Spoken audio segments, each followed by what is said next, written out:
is Iain Lee. It's 3 minutes past 6. It's Monday. It's the 17th of September. It was June, like 5 minutes ago, wasn't it? 17th of September. Don't close your eyes, it'll be Christmas soon.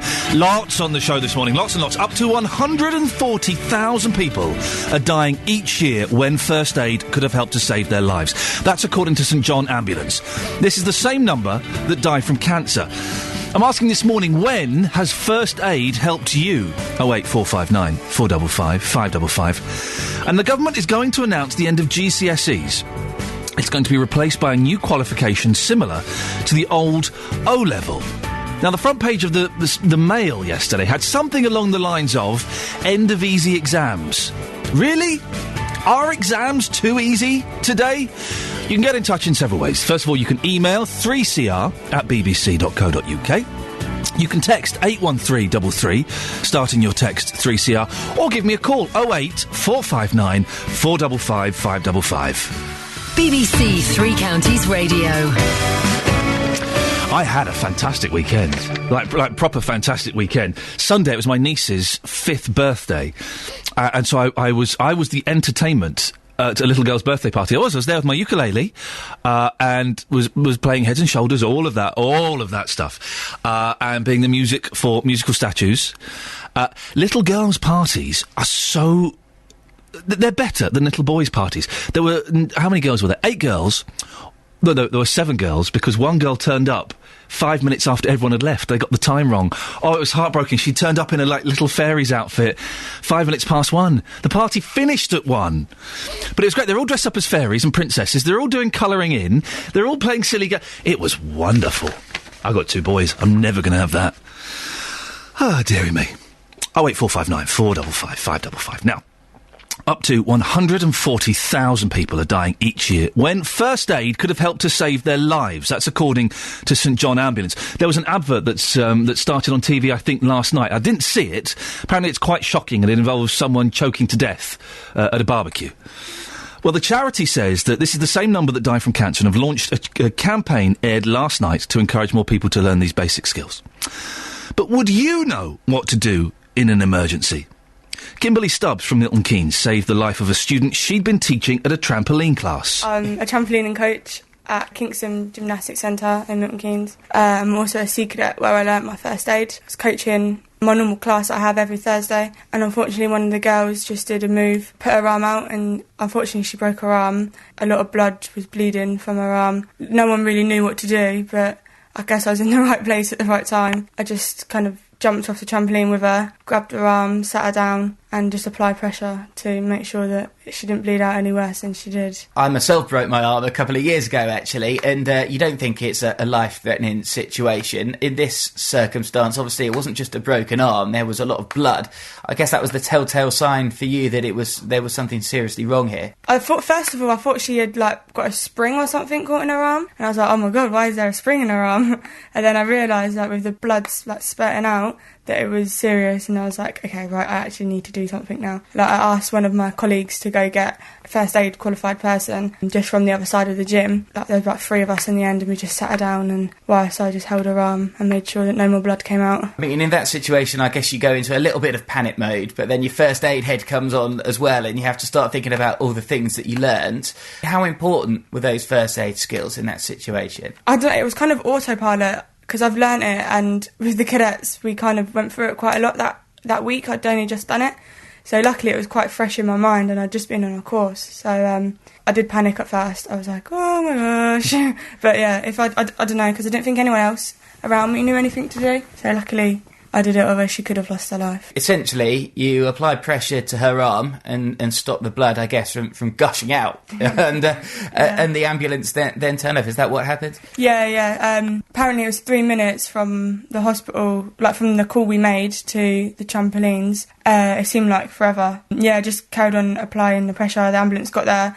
As I let go, someone else put pressure back on, a pad and a bandage, and then they took her to hospital literally within 2 minutes of getting there. It's a pretty frightening experience, and I myself admit, I'm thinking now, I need to learn these first aid skills. I mean, if you hadn't been there, did anybody say to you what could have happened to the girl? At Kingston, they gave me a card to say thank you, and the girl kept saying thank you a lot. If I wasn't there, then she could have bled out, because it could have been the difference between me doing it straight away to someone not realising and having to do it 5 minutes later. Apparently it takes like 3 minutes to bleed out or something. And there is a happy ending to it as well, because she hasn't been put off trampolining, I believe. No, yeah, she was back. Obviously she was in a cast, but after her cast came off, she came back in and she was back jumping, still doing the move that she did when she broke her arm. Yeah, she was a little bit wary at first. She loves it, and she's a nice, happy little girl. Fantastic. And then finally, for people listening who haven't done first aid, for you, how important is it to get that message out there that, you know, this really is something that it could be the matter between life and death? Oh, definitely. If you can get on a first aid course, definitely go for it, because whether you're just shopping or you are in a work situation, someone could really hurt themselves and they could really need your help. If I wasn't there, something definitely could have gone a lot worse. That's Kimberly Stubbs from Milton Keynes telling us how her basic first aid skills help to save someone's life. If you'd like to pick up more first aid skills, you can text the word HELP to 80039. 80039 for a free pocket guide courtesy of St John Ambulance. Where has first aid helped you? Do you know it? I don't. I wouldn't have a clue. I did do the Heimlich manoeuvre once, which I think may be out of fashion these days. When has first aid helped you? And did you see this advert last night? Apparently it was on during Downton Abbey. I missed Downton last night, one of my favourites, and I forgot to watch it. Never mind. Did you see the advert?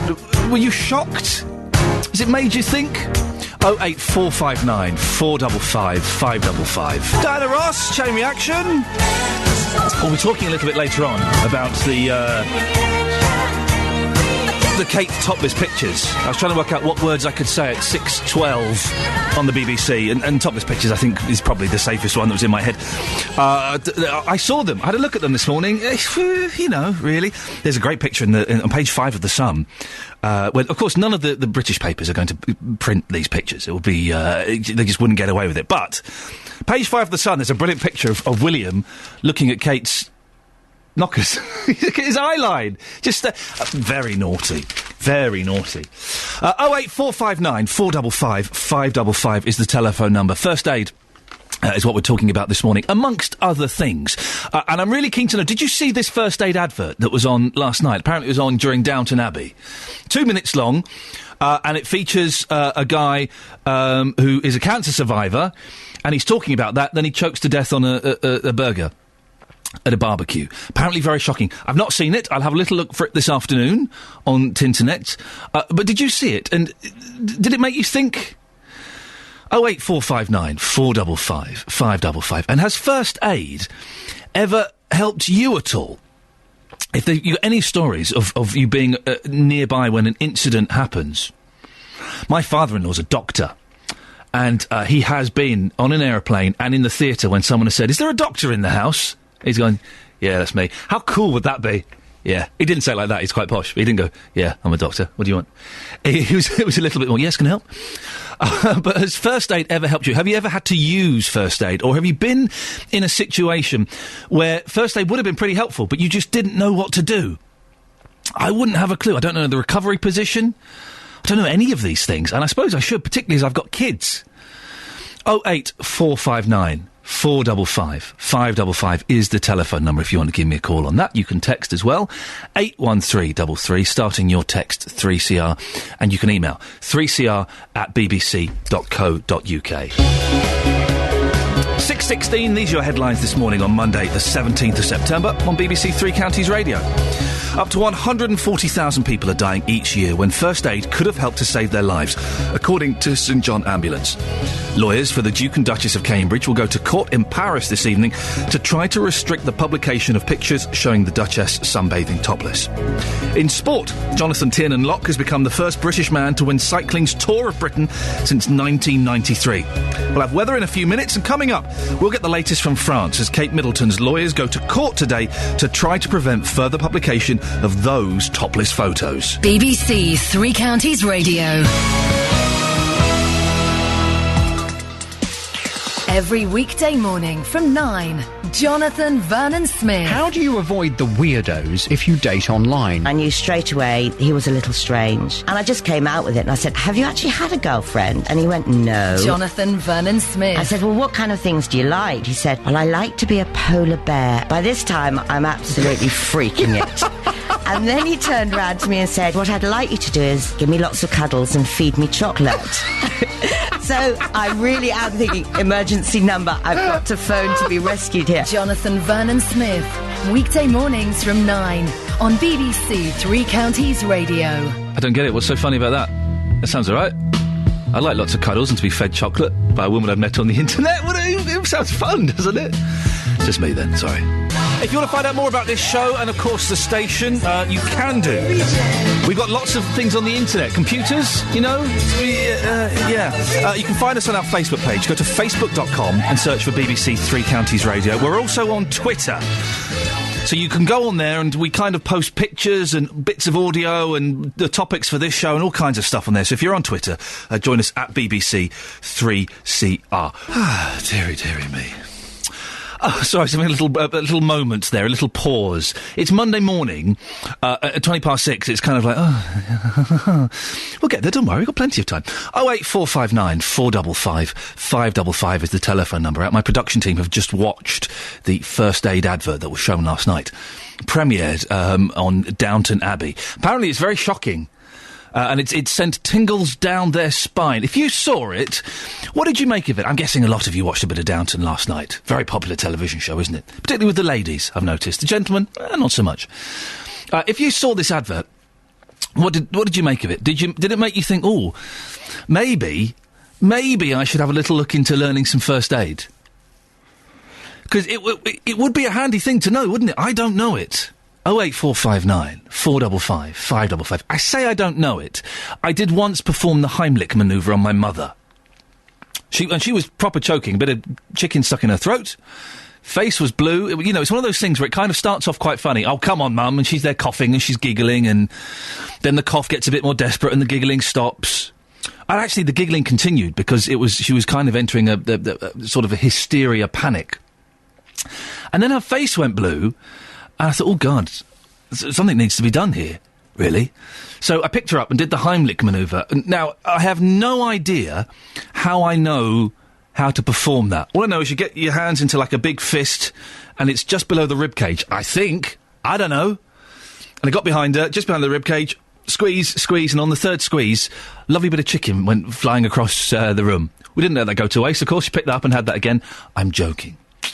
But did it save her life? Well, it stopped her choking. Who knows what would have happened if I hadn't have been there to do that. So, when has first aid helped you? 08459 455 555. And did you see this advert last night on Downton Abbey? And what did it make you think? Did it worry you a little bit? Did it upset you a little bit? Did it make you think, do you know what? Maybe I should go and learn a little bit of first aid and have a look. 08459 455 555. Now, lawyers for the Duke and Duchess of Cambridge will go to court in Paris today to try to bring an injunction against the French magazine Closer, which has published photographs of the Duchess sunbathing topless. They'll also ask French prosecutors to bring criminal charges against the photographer who took the pictures. Let's cross over now to France and speak to our Europe correspondent, Duncan Crawford. Good morning, Duncan. Good morning. Duncan, what can we expect to happen today? Well, the lawyers for the royal family will be in Paris to go to this courthouse to try and get an injunction to try and prevent any other magazines or papers from publishing these topless photos which showed the princess just wearing some bikini bottoms. She was laying on a sun lounger by Prince William at this private chateau in the south of France. Those photos have now, though, been published in Ireland as well by the Irish Daily Star. They're due to be published in Italy today in a 26-page special of a magazine with the headline "Scandal at the court. The future Queen is topless." So you get the idea of how these photos are spreading around the world, and this injunction, if it is granted, will only be effective in France. The couple's lawyers are also going to, at a future hearing, file for damages for breach of privacy, and also last night saying that they would make a criminal complaint to the French prosecution department against the photographer. So civil and criminal proceedings being pursued by William and Kate now. These pictures are all over the internet. If I'm completely honest, I saw them this morning. But going to a French court, it can't really control the spread of the pictures anymore, can it?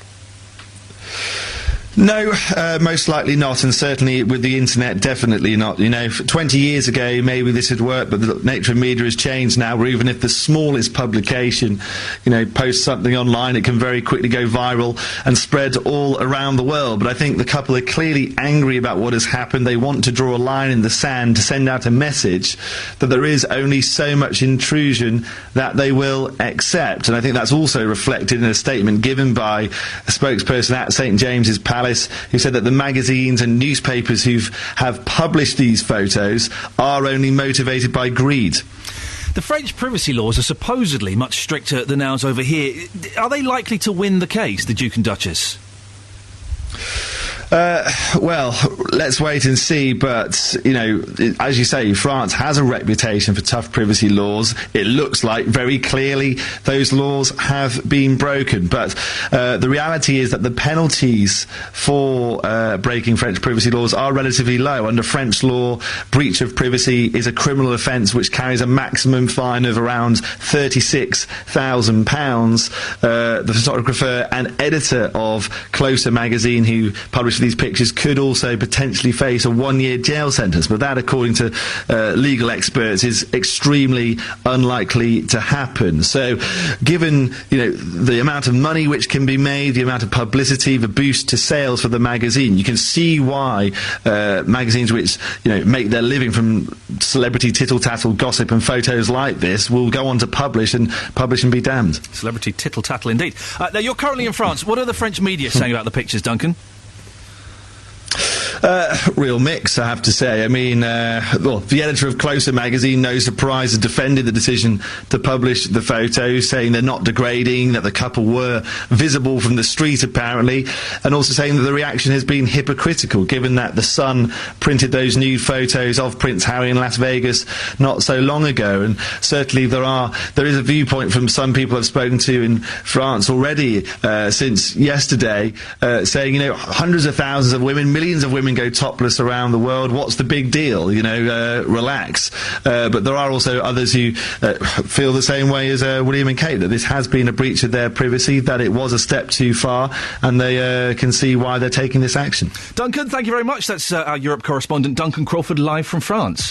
This is Iain Lee on BBC Three Counties Radio. Ben in Buckingham was texting. He was talking about first aid. He was knocked down by a car at the age of 19. His friends put him in the recovery position, which helped. The thing about this is they keep changing it, don't they? The recovery position is not what the recovery position was when I was a lad. And also, I don't think you're supposed to give mouth to mouth anymore. Partly because of, you might catch, the lurgy or something from, you don't really, no, but seriously, you don't really want to start breathing into a stranger's mouth, do you? Maybe you do, I don't know.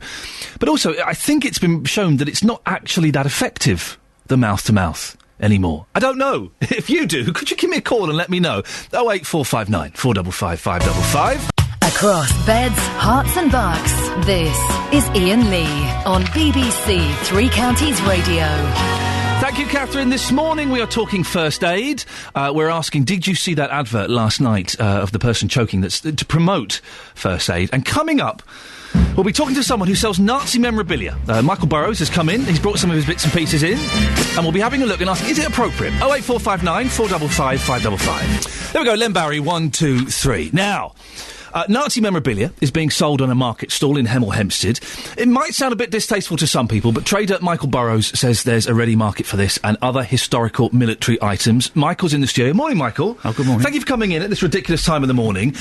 You've brought some bits and pieces in with you. That's correct, yeah. And some of these are... Show me the beer mat you were just showing me. Yeah, this is, a small beer mat. Just get a little bit closer to the microphone. There we go. Okay, that's a small beer mat. Yep. And as I say, it's addressed to Adolf Hitler in the Reichschancellery. And it's basically got a small note on it that says, we're having a beer and thinking of you. And they've sent it to Hitler as a bit of a joke. But the nice thing is it's addressed to the Chancellery, and on the back his adjutant has signed and dated it so that Hitler could view it. So that is Hitler's beer mat? It's a beer mat that was sent to Hitler and Hitler held it, yeah. Now, why would someone send something to Hitler? Was it kind of like fan mail? It was, yeah. I mean, he would receive so much mail that what they would do, the adjutants would vet it, and he'd see a small percentage of it. And the items with the stamps on from the Chancellery, obviously, are the bits that were chosen that he could look at. Where do you get something like that from, and how do you know it's genuine? Most of this comes from veteran source, from ex-servicemen who collected souvenirs. What was this? You showed me... You've got Hitler's bookmark there, of course. Yeah, that's another souvenir from the Reichschancellery that was picked up at the end of the war. Now, I've got a little black box here, which I'm opening, and there is a grey, gold and white with a bit of red around it badge with a swastika on it. Now, you see these in all of the kind of the war films. Yes, what is this? It's a German cross in gold. And how would this have been awarded out to everyone, or was this... No, it's only for gallantry. Right. And it was awarded mainly for bravery in the field. A lot of airmen got it, but it was mainly brought out by Hitler because there was no award between the Iron Cross and the Knight's Cross. So it was a stopgap between those two awards. And how much would you sell this for? That one's £4,000 because it's in the box. I've got to be honest, I feel a bit weird. I always feel weird seeing the swastika anyway. But it's weird holding something that was awarded to a German soldier for bravery. Do you not feel odd at all dealing in this kind of memorabilia? Not really, because the veterans I've met have got no sort of animosity to their foes. Right. So then why should I have? That's how I sort of... Who buys this kind of stuff? There are collectors that collect just certain things, obviously, in their collection. But a lot of it is alternative investment. Every year they're getting harder and harder to find. And you could, as I say, that is now worth £4,000. When I first started doing the market, they was £400. Right. Because I know that Lemmy from Motorhead is a big collector of Nazi memorabilia. Has he popped along to your stall at all and had a look? No, I have sold to a few celebrities, but not to Lenny. Are you allowed to say who? Ian Ashby from The Cult at one time. Yep.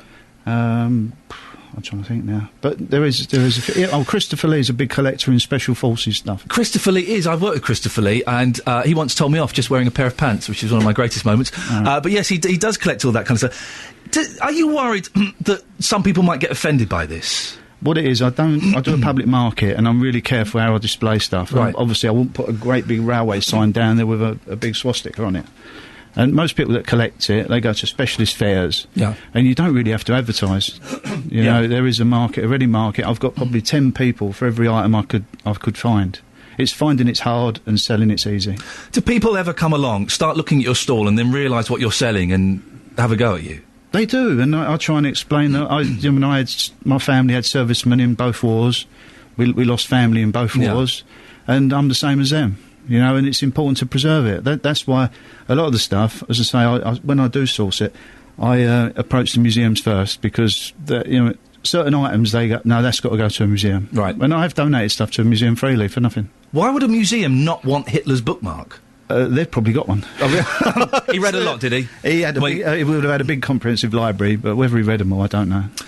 Let's have a look at this. What have we got in this tiny little box here? It's a little sort of olive green box, and there is a gold badge with a submarine or a U-boat or a boat and a swastika on it. What's this? It's a German U-boat badge, and it was awarded for doing 2 complete tours on a submarine. And that's the first pattern one, which is in, obviously, the high gilt finish. And being as it's in the little cardboard box, that sets it apart from a lot of others. And how much would this go for? Round about £400 or £500. Right. But as I say, it's one of them things that every year you can't... they're getting less and less, you can't find them. And it's only when a major collection comes up that items appear on the market. It's interesting, because when I was a boy, it's sort of in the late 70s and 80s, the Second World War was kind of quite fashionable for kids, with comics like Victor and stuff like that, and you would play war. Yeah, come on. You know, even then we would joke about the Nazis being the enemy. Yeah. That's kind of moved on a bit now in 2012. Is it really appropriate to be selling this kind of stuff now? Should we just move on? I think it's all part of our history, the same as the Civil War and the same as Waterloo. I think it is history, and we've got to preserve things so that for future generations to view, so that they get their own idea of it. What's that huge sign you've brought in there? The huge sign is from a railway station, and it's basically saying, you know, I'm prepared to have your goods examined. Right. You know, you can't just freely move through here. And how much? It's a big blue sign. It's got orange lettering on, and the orange eagle, I'm guessing. Yeah. How much would that go for? £500, I suppose. It's incredible, because it's a bit tatty, if I'm honest. Yeah. But people will buy that kind of stuff. And then what do they do with it? They display it in their house, or yeah, they could go to a railway collector, someone that just collects anything to do with railways. Yeah. Or if someone's doing a diorama. I mean, I sell a lot of stuff to museums who do like a little diorama with figures, and it's an ideal backdrop. Something like that. What do the other market traders say? How long have you been on your pitch? I've been there 20 years now. Right. And obviously I don't put great big flags out and things like that. So it's not decked out, because some people might be worried that you're there with massive swastikas and it's, you know... No, I'm in a public place, and right. I've got public responsibility. And also I can appreciate some people would get offended if I put even a German armband out. Yeah. I wouldn't. People that collect the stuff know whether it's there or not, and they always ask what's new. And the other market traders are fine. They've never. Yeah. Usually, I'll get offered other stuff from the other traders that say, "Oh, is this real? What's it worth to you? Is it real?" Things like that. I find it fascinating because you're right. It is history. This is history, and it's still just within living memory. Yeah. It's that weird thing of I find it fascinating, and I find looking at this badge that was for £4,000. I find it amazing to look at it. It's uncomfortable, isn't it? And I suppose it's the association of where it comes from, and just how dark and bad those days really were. Yeah, I mean, it's some of it's maybe some of the attraction to some people. Yeah. I mean, other people would just look at it as a combat soldier's award, and he'd have had to do something extremely brave for it. But as I say, the collectors they usually collect individual things with a story and a bit of providence, and that's what they're buying into. That bits of history. Michael, listen, thank you so much for coming in. No, you're welcome. And it's interesting to hear that you know, it's not... When we first heard about your stall, I think we were slightly worried that it was just going to be draped in swastikas and, stuff like that. It's interesting and good to know that you're doing it in a subtle and a sensitive way, because you're right, a lot of people will be offended by this. Yeah. Thank you very much for bringing it in. No, you're welcome. Fascinating. You can have that back, though. It makes me uncomfortable. Okay, thank you. There we go, that's Michael. Whereabouts is your stall again, Michael? Hemel Hempstead Market, just behind the Water Gardens. You there every day? Every Wednesday. From 5:30 till 2. One day a week? Come on, man. Pull your finger out. Work a bit harder. I do a military fair every Sunday as well. OK, brilliant. Thank you very much. Michael Burrows there with his... it's not all he sells other bits and pieces as well. What do you think about that? It's a tough one, isn't it? It is historical. These are historical artefacts, and I guess they deserve to be preserved. Some of you, I would imagine, might be slightly offended by these things. I'm keen to find out. How do you feel about it? 08459 455 555. Is there any difference between selling that and, stuff from other wars throughout history? 08459 455 555 is the telephone number. Now, BBC introducing... This is talking about a change in tact. We go from Nazis to the new bands. BBC introducing discovers and plays the best in unsigned, undiscovered and under-the-radar music from across beds, hearts and bucks. If you know anyone making music across the 3 counties who deserves some recognition, then get them to go to bbc.co.uk/3 counties and click on Introducing. And listen to BBC Introducing in beds, hearts and bucks every Friday evening from 7 on BBC 3 Counties Radio. We're also talking this morning, and we'll be talking about this a little bit later on. It's in some of the papers, and was on the front page of some of the papers yesterday. There is plans afoot to replace the GCSEs with something more similar to the old-fashioned O-levels, because apparently GCSEs are too easy. What do you think? Are exams too easy these days? 08459 455 555. You can text 81333. Start your text 3CR. It's Monday the 17th September at 6:45. These are your headlines this morning on BBC Three Counties Radio. Up to 140,000 people are dying each year when first aid could have helped to save their lives, according to St John's Ambulance. Lawyers for the Duke and Duchess of Cambridge will go to court in Paris later to try to restrict the publication of topless pictures of Princess Kate. In sport, Stevenage chairman Phil Wallace says he's prepared for a move to a new stadium as long as the club can increase its fan base. Your weather for the three counties, mainly dry with sunny spells. Top temperature is 19 degrees. And coming up, the government today is going to announce that the GCSE is to be abolished. It'll be replaced by a new qualification similar to the old O-level. But what difference will it make? We'll hear more before 7. BBC Three Counties Radio. I believe this song would be filed under pop. Al City's back, is he? With Carly Rae Jepsen. And if you're wondering, that song is called Good Time.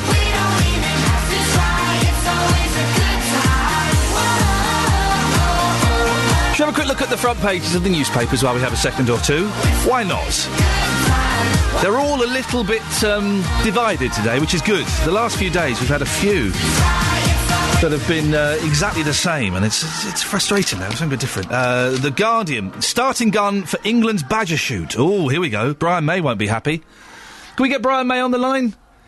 Because Brian May is a big supporter of the Badgers. I interviewed him once. Get this. For a documentary I did about Vox amplifiers, part of the gig was I had to go to Brian May's house, stand in his garage and interview Brian May while he was wearing a Badger badge. And he had his famous guitar made out of a fireplace, and he was playing different bits. And I said, "Oh, Brian, what happens if you flick that switch on the guitar?" He said, "Oh, yeah, those are the pickups of Bohemian Rhapsody." And then he started playing Bohemian Rhapsody in front of me. I'm not a huge Queen fan, but even that, you think, oh, blimey, this'll do. Let's see if we can get him. Starting gun for England's Badger shoot. First licence expected in Cull that could wipe out a third of the population. Front page news, that's interesting, isn't it, really? Let's see what else we've got.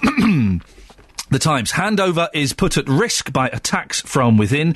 The credibility of Britain and America's handover plan for Afghanistan is under threat after the worst spate of insider attacks by Afghan security forces against their NATO partners. And there's a picture of Lady Gaga wearing flowers around her head. The Daily Telegraph. IVF babies with 3 parents? Controversial fertility treatment to eliminate a range of hereditary diseases could be made legal next year. And another picture of Kate and Wills. Do you not think that William should shave his head? William, we all know you're bald. And he's got that weird kind of fuzz over the bald patch. I suggest just get rid of it. Shave it all off. The Independent. There's Andy Murray being licked by a dog. There really is. That's the front page. There's a picture of Andy Murray being licked by a dog. The world has gone mad. They won't put pictures of Kate Middleton topless on there, but they'll put pictures of a tennis man being licked by a dog. And children in peril as women are jailed in record numbers. The number of women in prisons has more than doubled in 15 years, with over 17,000 children separated from mothers. The Daily Mirror. Will have to grin and bear it. Royals take legal action, but admit the world will still see topless Kate pics. I've seen the pictures this morning, for journalistic purposes, of course. You can't tell it's her. That's how bad the pictures are. You can't tell it's her. The only way you can tell it's her is because William's shiny head is next to her. But you can't tell it's her. There's one as well, you can see her bottom. Yes, I know. The Daily Express. New push for vote to exit EU. Time for change amid top Tories. It ain't going to happen, Express. I'll tell you that now. It isn't going to happen. The Mail. The fat cat of foreign aid. An emergency audit was opened last night into revelations that poverty barons are making millions in consultancy fees from the foreign aid budget. And yet more topless snaps, but Kate is dazzlingly defiant. And The Sun. It's a Kate crime. It's a Kate crime. Oh, I see, like hate crime. I see what they've done there. Doesn't quite work. William begins criminal prosecution over snaps. 08459 455 555. Now, one of the things I wanted to talk to you about this morning was exams. Do you think exams are too easy these days? Some people do. And the government is going to announce today that the GCSE is to be abolished. After being in operation for more than a quarter of a century, it'll be... I was the second year to take GCSE exams. It'll be replaced by a new qualification similar to the old O-level. Well, what difference will it actually make? We can talk now to our political correspondent, Paul Rowley. Good morning, Paul. Morning, Ian. Why are they doing it, Paul? Because Michael Gove, the Education Secretary, says so, and he's in charge, so it goes through. I mean, frankly, he thinks the existing system is not much cop, which is a phrase I used in my English language O-level. No wonder I didn't pass it. Are you old enough to do O-level, to have done O-levels, Paul? Believe it or not, I did, yes. I thought you were younger than me. No. 9 O-levels, 4 A-levels. Oh! And I didn't go to university through choice. I went straight into newspapers as a teenager. All right, Paul, stop showing off. I don't know if you're looking for a wife or something. I've got one of them. And 2 children who, funnily enough, are doing GCSEs, where my eldest daughter is. Well, can I ask, what grades did you get for your 4 A-levels? 4 A-levels, 2 Bs and a C. An A in general studies, which was... general studies, General studies, great, wasn't it? Because you didn't have to research that one. So that was an easy one. So saying 4 A-levels is impressive, 2 Bs and a B and 2 Cs or whatever it was, it's not that great. Well, I only needed 2 A-levels to get onto my pre-entry journalist course, which allowed me to then go into newspapers. Doesn't that say a lot? And wait, I tell you what, I didn't miss it. I was 3 years ahead of all my contemporaries when they came into broadcast. I had the best 3 years of my life at university. Didn't sit any exams, only wrote 6 essays. It was the greatest DOS ever. Anyway, and I paid for it. Thank you, Paul. I'm very grateful. I'll buy you a pint one day. Listen, back to the story, for goodness sakes. We'll get in trouble. When do these new exams come in? In the autumn of 2015 is the intention. Okay. And as it's a 2-year course, the first exams will be in the summer of 2017. But noticeably, 2015's election year, which means that if Labour wins that election, they could be pulled if they go. They've not said yet what they're going to do about it. And I gather Michael Gove did want to bring it in the previous year, 2014, so it will be up and running by the time the voters went to the country, and thus it would be hard to unpick. But I understand that Nick Clegg, for once, got his way and said, look, it's going to cause too much uncertainty, not least for the pupils taking the exams, which are the ones that matter. The Liberal Democrats won another battle too, Ian, and that's the Tories wanted to return to another exam, a secondary exam like the old CSE for less able pupils. In my day, it was the ones that went to secondary modern schools. But the coalition partners argued that would mean going back to what they saw as a 2-tier system, so that's been dropped. Paul, it's interesting you said you got 2 kids who are in the middle of doing their GCSEs, because one of the accusations has been from Michael Gove is that the GCSEs are too easy. I think that's really unfair. It's just different to the O-levels because it's built up of coursework. Do you think, looking at it with your kids, that they're too easy? I think the difficulty is always with the exam system. If you've got a headache or whatever, you have a bad day and it's exam day and you don't do well, it's a bit unfair. And I can understand the coursework, which does go on all the time.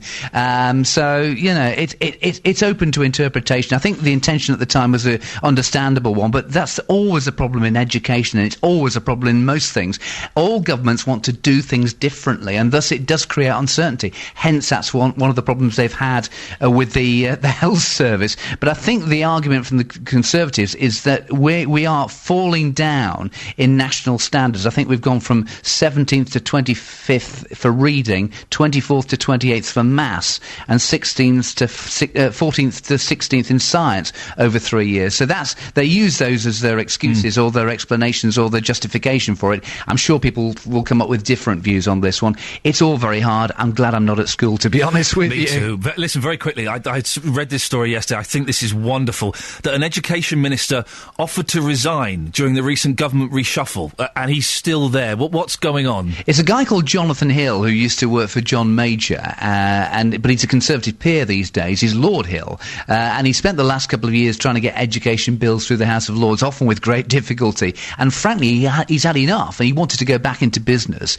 So on the day that David Cameron was carrying out his reshuffle, he went to see the Prime Minister, told him of his intentions, but for some reason, David Cameron was distracted.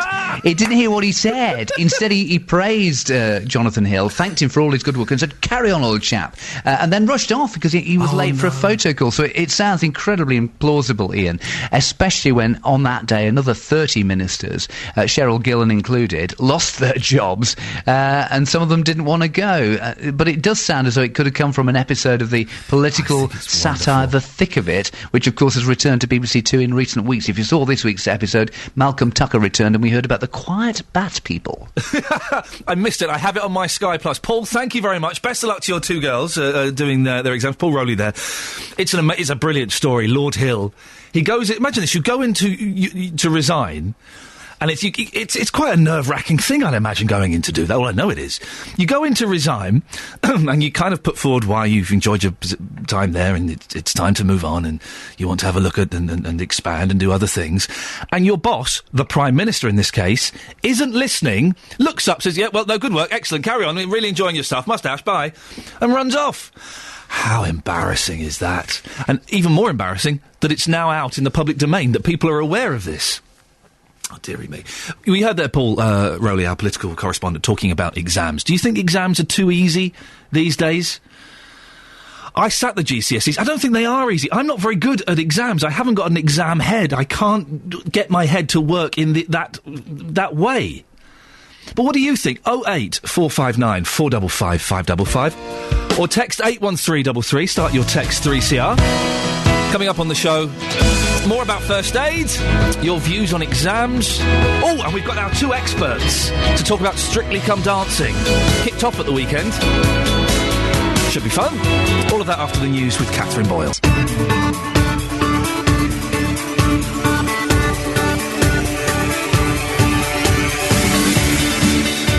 Dear listener, this is Iain Lee. It's BBC Three Counties Radio. It's 3 minutes past 7. Now, up to 140,000 people are dying each year when first aid could have helped save their lives, according to St John Ambulance. I'm asking, when has first aid helped you? And do you think that you're well enough equipped to help somebody? 08459 455 555. We'll also be talking about Strictly Come Dancing, and the government will announce today the end of the GCSEs. Do you think that exams today are too easy? You can tweet us at 3CR, at BBC 3CR, or you can give us a call, 08459 455 555. BBC Three Counties Radio. Now, back to that first aid story. Up to 140,000 people are dying each year when first aid could have helped to save their lives. That's according to St John Ambulance. The charity says, this is incredible if this is true. Why would they lie? The charity says this is the same number that die from cancer and have launched a campaign which started airing last night to encourage more people to learn the basic skills. Joining me in the studio now is Regional Director of St John, Mark Farmer. Morning, Mark. Morning. And it's St John, not St John's. That's correct, yeah, it's St John Ambulance. I've had my knuckles rapped several times by the team this morning for getting it wrong. The advert was premiered last night during Downton Abbey. What do you make of it? I think it's a very powerful message, and the idea is to get the message across that, as people who saw the advert will realise, that there's a large number of people that could potentially be saved. It's an amazing coincidence, if you like, or juxtaposition of facts. It's a similar number that die of cancer, but the point is people don't need to feel helpless in first aid situations. Simple skills can save lives. Do you think the advert's going to work? We were saying off air that it's had a lot of press. You're in here, you're off to do other press today, it's in some of the papers. Are people actually going to sit up and take notice and say, well, do you know what, maybe I should go and do a little first aid course? I think it will definitely make a difference. Yeah. I think people, the fact they're talking about it today, as you say, and I think it will generate more information and excitement, if you like, so that's the right words, we go through the week. But it's about interest. It's about getting people engaged with the fact that simple skills, it's nothing difficult. They can, go on course they want to, but they can simply download an app, they can download our first aid guide. It's very simple skills, can make that difference. I was going to say, listen, I'm a very, very busy man. I haven't got time to go to a course, but you said there's an app that you can get. What does that do? Yes, there is. On the St John website, there's an app for iPhones and similar, and it's just a very simple step-by-step guide. And actually, if you did nothing else and you had that on your phone, and you came across something like a choking incident or somebody bleeding, it would give you enough to feel confident to do something. And that's what it's... That's incredible. Yeah, and that's what it's about. It's about not feeling helpless, and it's about having just that little bit of confidence to be able to do something that could make the difference. What sort of deaths could be avoided through having a bit of simple first aid knowledge? The free guide and the app cover choking, they cover bleeding, they cover being unconscious, and they cover not breathing. Right. The main areas that people can make a difference on. And as I say, it's not big, it's not difficult skills, it's not lots of knowledge, it is that little bit of difference. The advice changes, doesn't it? Because I think, is the Heimlich out of fashion these days? Because now it's a swift palm of the palm onto the back, isn't it? That's right. And like all areas of medicine, if you like, as more knowledge comes, things change. But actually, people have got older skills; they should still use them rather than do nothing. Okay. I saved my mum with the Heimlich manoeuvre. It was incredible. She was choking and we were laughing about it, as you often do. Then I could see the laughter was turning to fear, and she went blue. She had a bit of... And it's quite an amazing thing to actually do that and feel the air come out as she kind of started breathing again. Yeah, that's right. So you made that difference. Yeah. And, the surveys we've been doing it's amazing how few people know that. And the local one to here was Milton Keynes. It's sort of less than 1 in 6 people felt they would know enough to be able to do anything at all. Well, if you stand around and do nothing, you could, that life could be lost. Isn't there a fear in this kind of litigious culture that some people... I know this is true in America, I don't know if it's true over here, that some people are afraid to do first aid in case they do something wrong and worsen the situation and get sued? I think that concern is there, but it's misplaced. We've not come across any evidence of anybody being successfully sued where they've acted on advice, even if it is just written advice. So I think that understandable concern, but I think it's misplaced, and actually people need to get a little bit of skill and feel confident to put things forward. If I can just say, the guide is available by texting help to 80039. 80039. Text the word help. And that will give them a free. We'll send the free pocket first aid guide, or the St John website www.sja.org. and they'll find the app. I tell you what's nice is seeing St John Ambulance being a bit proactive, because we're used to going to fetes and do's in village halls, and there's always a little volunteer sat on a chair in the corner, and it's good to see you kind of being a bit bigger and a bit louder. Is this a conscious plan of yours to make yourselves more publicly available? Yeah, we're a significant national charity. As you say, people think of us at fetes or alongside football matches, or they may have used us in the workplace for a training course, and we train sort of 250,000 people a year in the workplace as well as in schools. But the key thing we're there about is saying we can save lives, and actually we can all save lives together. And that's really what has to be the most important thing. Is there one thing... I know you've got to go in a second, so I shall let you get on. Is there one thing that you could tell me now or show me now that could help in an incident? I know I put you on the spot, because it could be any number of... OK, supposing someone's got a really bad gash on their arm and blood is pouring out, what should I do? Apply pressure straight away. So apply direct pressure. You can use a credit card. We've got examples of people actually saving lives by getting a credit card out, pressing that credit card into the wound, stopping the bleeding. That does it. That is enough knowledge to possibly save that life. Fantastic. Well, there you go. We've learned something. Thank you so much for coming in. I shall let you go, because I know you've got a busy day, and good luck promoting all of this. Thanks very much. I should certainly be downloading the app a little bit later on. That's Mark Farmer, who is the Regional Director of St John Ambulance. Well, there you go. We've learned something this morning, haven't we? That's got to be good. How do you think that if you came across a first aid emergency, that you would have enough knowledge to do what you needed to do? We know there, if someone cuts themselves, you push down hard on their gash with a credit card, and that will stop the flow of blood. There we go, we've learnt something. That's one positive thing we've got today. The Heimlich manoeuvre, it's a little bit out of fashion, but it still works. Otherwise, the heel of the palm, 5 swift hits between the spine, not the spine, the shoulder blades. Well, do you know what to do? 08459 455 555.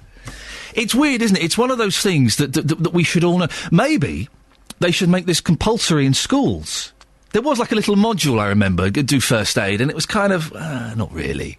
The girls would go and do it. But maybe it would be more pertinent to make it compulsory at schools. Nick in Hitchin has texted in regarding first aid. 81333. Start your text, 3CR. Some time ago, I was having a meal in a restaurant just outside Hitchin. What you've done there, Nick, is you've painted the picture. We can imagine you in there now. And got a piece of steak stuck in my throat, and I couldn't breathe. Another diner saw what was happening and gave me the Heimlich manoeuvre. I made sure I thanked him. I should hope you did. He saved your life. Of course you would.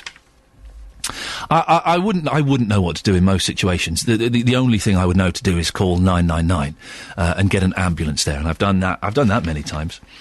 08459 455 555. Have you ever had cause to use first aid or been in a situation when you wished you knew what to do?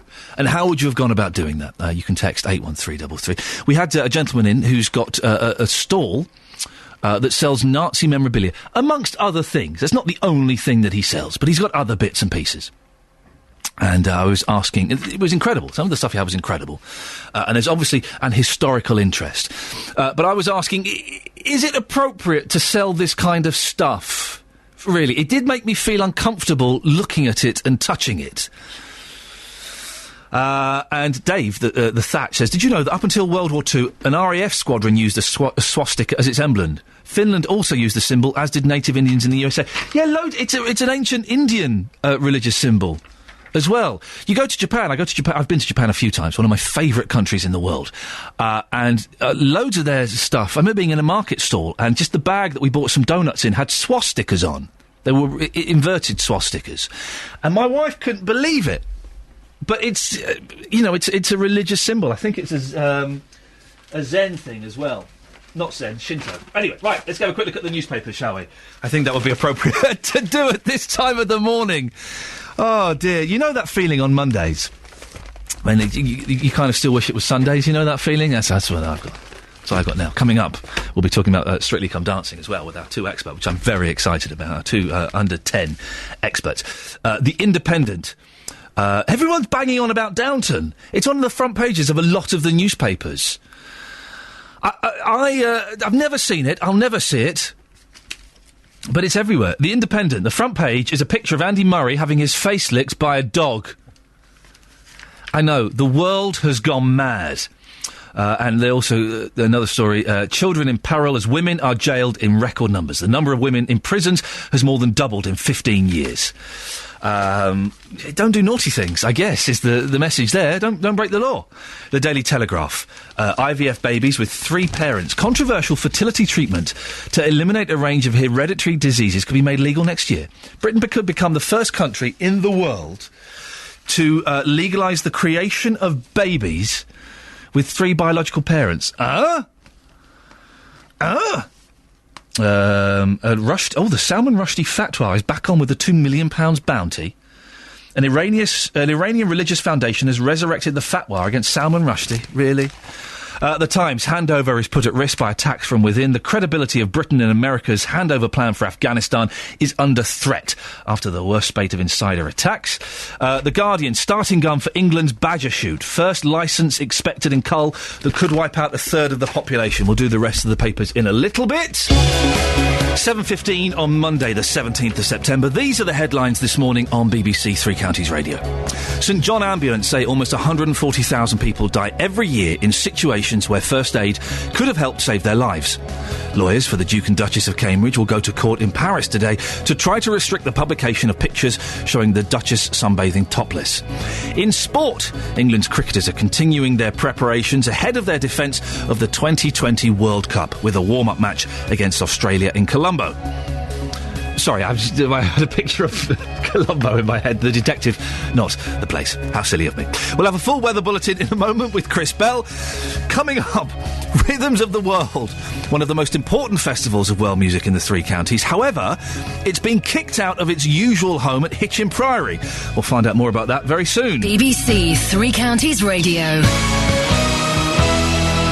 We got an email on GCSEs. What will be great is if we could get someone on who has just taken or is currently taking their GCSEs and an old school O-level person. Can we get that? 08459 455 555.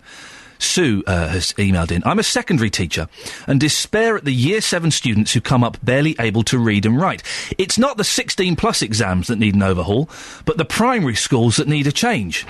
They are underfunded and need more money to spend on literacy and numeracy, especially for those children who live in a home where their primary language is not English and have little help with learning how to read with parents. It does strike me as amazing that more parents don't read to their kids.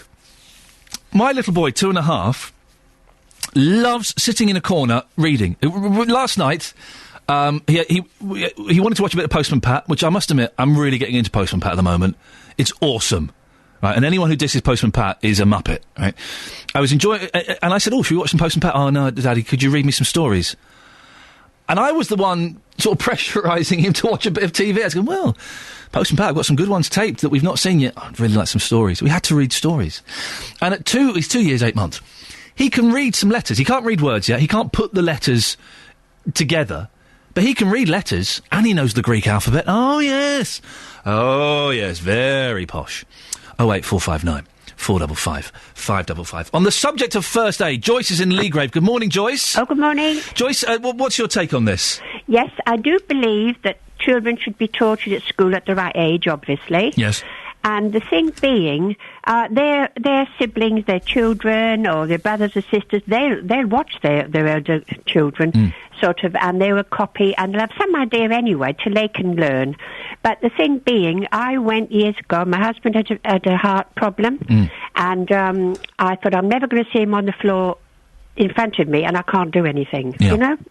So, and I did go to the Salvation Army, as it was then, at Park Square, and I did go for the course for the St. John's Ambulance regarding starting up the heart again. That's all it was, actually. Yes.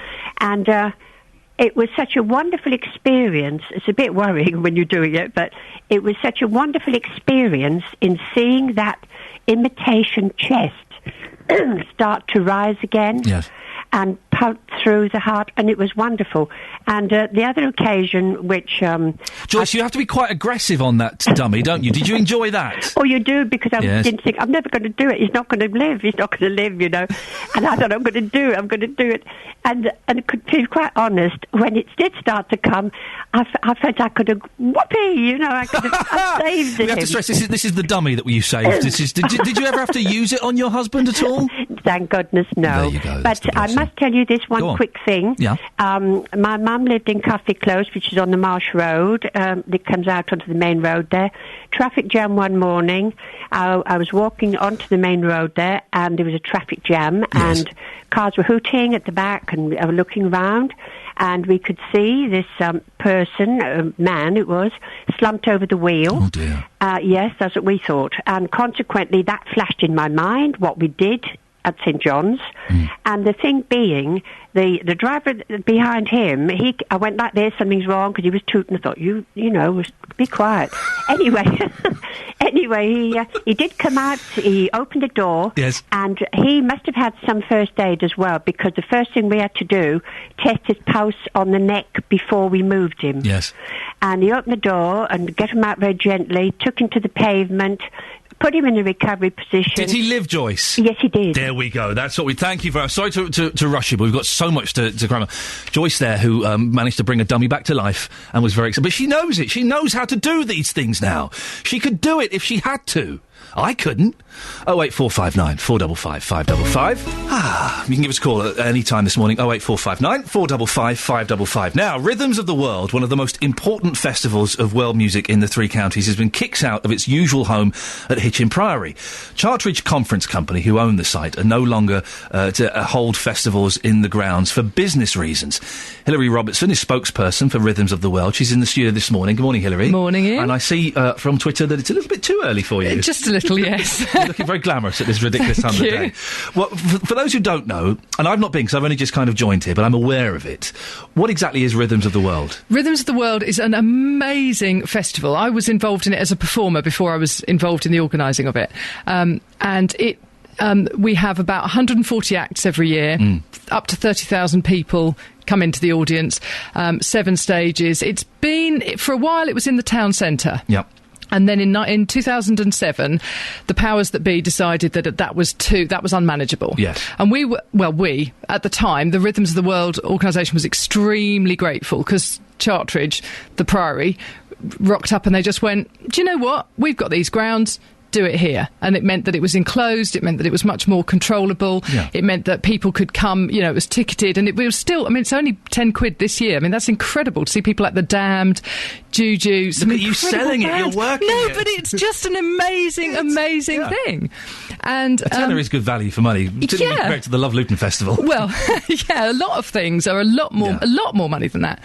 And so the Priory stepped in for the 2008 festival. So for 5 years... they've given up, and it's not just the weekend of the festival itself. Yeah. They do the week before when there's set up, the week after when it's taking everything out. So they've been amazing for 5 years, and to be honest, that's as much as you would have expected from anybody, because they're a business. Yeah. They're not part of the organisation.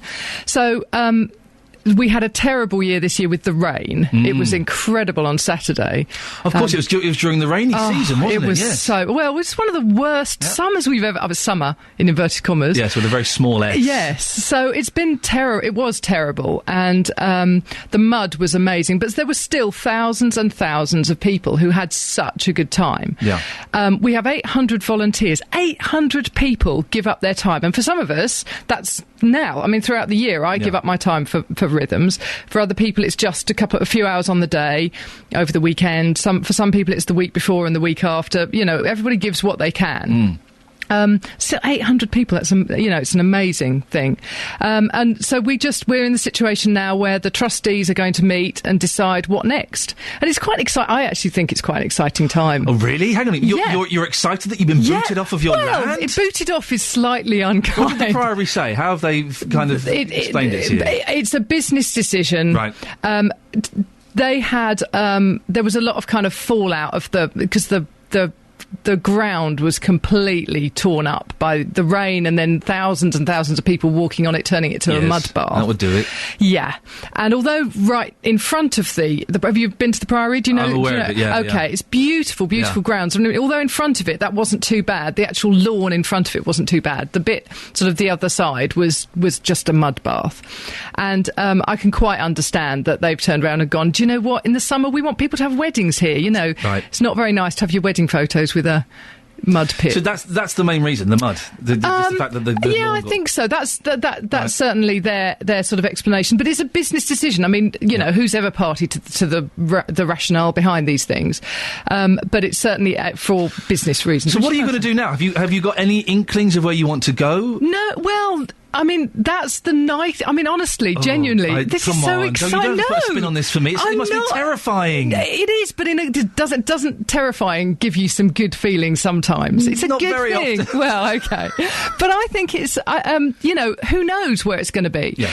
There are people who are going, right, take it back into the streets of Hitchin, and it was incredible then, but it just got so busy Too big, isn't it? Yeah, and it was so popular. I mean, we were almost spoilt by our popularity really in the town, but who knows? I mean, there are people who are going, well, it has to stay in Hitchin, and there are people saying, well, no, it doesn't have to stay in Hitchin, it could go somewhere else. So it's nice for the trustees who, well, they have to make the decision, I don't, but, of where it goes next. I mean, are they talking to people? Are there places? Well, literally, this has just happened in the last couple of days, but there are certainly places being talked about, there are people being talked to, there are ideas up in the air. So basically, if anyone's got a field or a big back garden that they don't want for a weekend, absolutely, they don't mind it getting. Now, BBC Three Counties are there every year. Oh, I know, and actually, I have to say, genuinely, the support of Three Counties Radio has been amazing. We had Nick Coffer down there on Saturday. I can only apologise for that. He was brilliant. He tasted all the food. Of course he did. Yeah, he's got the best job in the world. He gets to eat everything. Absolutely. You're the most enthusiastic person I've ever met. I'm sorry. It's very early. Is the festival definitely going to happen next year? I want a yes or no answer now. No, I can't say that definitely. Okay. But I can say that Rhythms of the World Presents is happening on the 23rd of October. We do a lot of things with young local bands. And on the 23rd of October, we're opening Club 85 for a Rhythms of the World event. So we call it Rhythms of the World Presents because it's not the actual July weekend. Right. But it's all about local bands, giving them an opportunity to perform in front of people, which is where I started. I was a sax player when I was 16.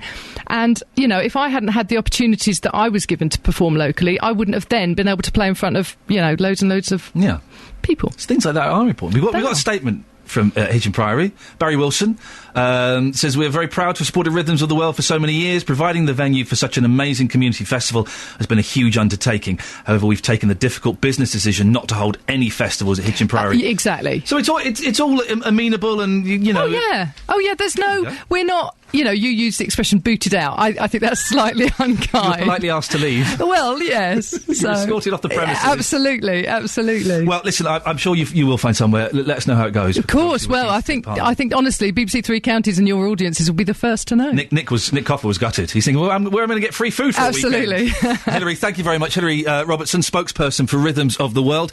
This is Iain Lee on BBC Three Counties Radio. Hilary Robertson, with the most enthusiastic person I've ever met.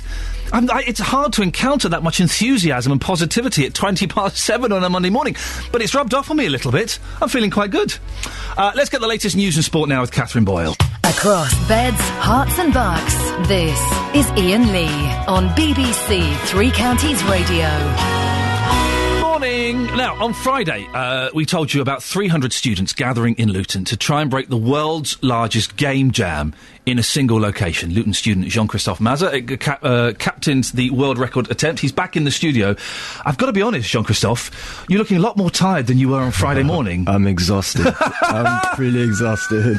So, did you break the world record? We did, actually. There was already a world record from before. We had to beat 294 students, I think. Right. So we were 299. There we go. Oh, hang on, it's supposed to be 300. Did someone drop out at the last minute? Yeah, I think there have been a few people that dropped out, but we still got the record anyway. I know some unreliable people, but what the hell. But games programmers and geeks are normally bang on. Just remind people who weren't listening on Friday, what exactly is a game jam? Well, basically, we just gather all together. We have different teams, and they give us a theme. Yeah. And we just have to make a game based on that theme within 48 hours. And what was the theme? Pride of London. It's a bit... We didn't like the theme, really, because it just... I mean, Pride of London. If it was just London, then we would have thought, we just try and blow up buildings and things like that, but they went Pride of London, so they just want something positive and something to do with London, really. Okay. And so how does it work? You're all in different teams. Yeah. Are you all contributing to the same game, or you're all making different games? We're all making different games, but it just have to be the same theme for every game. Now, you've got the game here. Yeah, that's right. It's on this computer. I'm clicking on this 2D game engine. The mouse is in the middle of this. Oh, look at this. This is the tiniest. Yeah. Am I doing it? Just go on to... There. And then click there's a mouse click on the bottom of the keyboard. I can't even work the blooming computer. How am I going to play the game? We're in. Okay. All you have to do is just press the space bar and the character's running through buildings. So it's a dude running across buildings, and I'm going to press space, and he's jumping up there. Over, trying to collect coins. And I see there are coins. So it's kind of like a cross. You're probably too young to remember. Yeah. Oh, I'm going to die. Hang on. Whoa! And I've just fallen down. Game over. You're probably too young to remember the game Hunchback. Do you remember that? No. All right, calm down. I know I'm an old man, but blimey. Hunchback was basically the Hunchback of Notre Dame, and you would run along and you would jump and stuff. So it's sort of a bit of that. Yeah, that's what it is, really. And it's just you have to jump at the right time and try not to fall over and try and beat your score to the furthest you can reach. What happens with this game now? Does this go anywhere? Can people get it? Nah, it won't go anywhere, really. Oh, man, but we got a chance to... We can just further develop in it, because it needs a lot of work anyway. Yeah. But we could, we can still got contact with my team members, and we can still work on it, and then possibly in the future we can get that as an app or something, a little downloadable app, couldn't you, or something? Oh, yeah, we could definitely do, but it needs a lot of cleaning first, and once we've done that, then we could publish it. That's no problem. And you're a world record holder now? So we're a world record. Does it feel good? Very good. Yeah? Very good. You're going to be in the Guinness Book of Records? We are, yeah. Okay. I think you're French, aren't you? Yeah, I am. I think it's great that a Frenchman was given the title Pride of London. Stop taking pictures of our princess! Jean-Christophe, very nice to see you again. Thank you so much. Thank you, I appreciate it. I cannot tell you how nice it is to have some geeks in the studio. It makes me feel at home. I know. We speak the same language. Jean-Christophe Mazza there, who is now a world record holder as part of the team that broke the world record for the Game Jam. Now, a business owner in Dunstable said trade is down nearly 40% because of roadworks in the town. Traffic is being diverted away from his shop while the work is completed. Our reporter Gareth Lloyd is in Dunstable this morning. Morning, Gareth. Morning, Ian. I shouldn't have had that pickled egg this morning. Oh, it's returning on me, but... Bring one back for me. I love a pickled egg. I promise you I'll bring it. I'll bring the pickled egg back. Now, I'm at Mike's Chip Shop here in Dunstable Town Centre. Mike, whereabouts are we? The area that people might know it from the old Queensway Hall, now the new supermarket, the theatre area. We're on the back of that, aren't we? Yes, we're right in front of in front of one of the great superstores in Dunstable, and we've got the car parks right in front of us here, and the library to our right. How long's the chip shop been here for? Exactly 3 years and a week. So we're brand new. Happy birthday! Happy birthday to us. But at the moment, the views outside, I can't really see the buildings ahead because it's roadworks City here at the moment. What's actually happening? We're having a new busway bus lanes put into the Dunstable area, and we're right in the middle of this. We've had the roadworks in front of us now since the beginning of July, and we're expecting it to stay until November, possibly longer. Now, you're saying the roadworks have affected trade and business here, though? Business here have been affected very, very badly. This is mainly due to the fact that we believe that the one-way system has actually been put the wrong way and taking customers out of the area instead of bringing them into the area. Let's step outside the front of the chip shop onto the street. So at the moment I can see the library and the old council buildings there. They've turned this whole area into a one-way system. So to get to the supermarket, to get to the theatre and to your shop, you have to go, if you're on High Street North, you've got to go through the centre of Dunstable, turn left towards Luton, but then at the burnt-out Norman King, turn in, and that's the start of the one-way system. That is the start of the one-way system, although we actually believe the one-way system starts not so much as the Norman King, but actually on North Street, because you can only turn left. You're in a busy main road there, so you're bringing traffic from a minor road and putting them onto a major road and then taking them out, and it is a long drive. Affecting trade nearly 40%. Your profits are really that down? It's not the profits that are down. The profits are down by more than that, because we sell fish and chips. We have a great amount of wastage now. Frozen fish just does not keep, and so we'd have to lose a lot more. Do you speak to other shopkeepers? I mean, I know Dunstable is going through a bit of a fight over the last few years with trying to improve the image and get shopkeepers to take up the units in the town centre. Do you speak to other shopkeepers? Are they having the same problem because of these roadworks? Let's wander back in the shop. Wasn't expecting that to drive past there. Are you speaking to other shopkeepers? I'm quite lucky. I know quite a few of the other shopkeepers, and I speak to a few of them almost every day. It seems to be not just myself, although I'm stuck right inside the roadworks itself, but it's the whole town that is suffering here. We know that business is harder this time, but with these extra roadworks here, it's actually killing us off. But the road around here, the junction going out onto High Street North, it's never really worked. It's never been a great drive or a flowing through traffic, is it? No, you're bringing everything into a bottleneck there, and then trying to turn left and right, and the traffic lights do not work there at all. Is there a better way to be doing this, do you think? I believe there is a better way. If you brought the traffic off the main road and brought them into us, yes, the car park in front of me that you can see, this would make a perfect place to park the cars, and then they'd opened up just behind the library, and they could have actually come out there. We understand they would have had to put a one-way system in the Queensway for about a 2-week period, but not for a 20-week period. Just finally, you're talking about your sales down, your footfall down. The roadworks we hope will finish before Christmas. You can survive till then? Have you heard, can other shops survive till this? Is it affecting you that badly? It is affecting us this badly. My next door neighbour believes that he could be going out by Christmas. There's a card shop I do know it's actually thinking of going down. There's a large sweet shop or a small sweet shop which started up 2 years ago. These are all new businesses which are going down. But it's also the established ones. There's a clothes shop just across the road from where I am. They're also in trouble, and this could affect a number of people. The council are trying to do what they can for us, but as this is not run by the town council, there's not a lot they can do. And I guess that's the question, Ian, this morning. Do we need this bus lane if it's affecting the shops and the people who are trying to put into Dunstable as much as possible, a very suffering Dunstable as it is? Is this bus lane really worth it if the shops are struggling and may not even see it through till Christmas? It's a tough one, isn't it, Gareth? But listen, thank you very much for that report, and I'm serious, I do want a pickled egg. What about the gherkins or the onions? I'm not a fan of the pickled onions, to be honest. It's all about the eggs for me. Get you an egg, I'll bring one back. Thank you very much, there we go. It's a tough one, isn't it? But support your local chip shops, kids. Seriously, I'm having chips tonight, I've decided. Support your local chip shops. Ah, dear. Now, the chairman of Stevenage FC says he's considering building a new stadium for the club and is in discussion with owners of a possible new site. Phil Wallace told BBC Three Counties Radio that a new stadium is a possibility and they have potential sites in mind. We're just looking at where we go now and what we're doing, and the big decision is new stand or a new stadium. You're actually contemplating that could be a possibility, a new ground? Yeah, you've got to plan ahead, and if you don't plan ahead, it will come back and bite you in the backside. So I'm looking, whether that's 2 years, 3 years, 5 years, I don't know. If our crowds go up, then it might make a case for a new stadium. An expanding area, there probably are possible sites readily available to yourselves. Yeah, the sites are not a problem, and we've identified one and been in discussions with one already. But it's really about making sure we drive the crowds up before we take that next step. That's Phil Wallace of Stevenage FC talking to our reporter Ewan Duncan. Well, Lloyd Briscoe is chair of Stevenage FC Supporters Club. He's on the line. Morning, Lloyd. Good morning.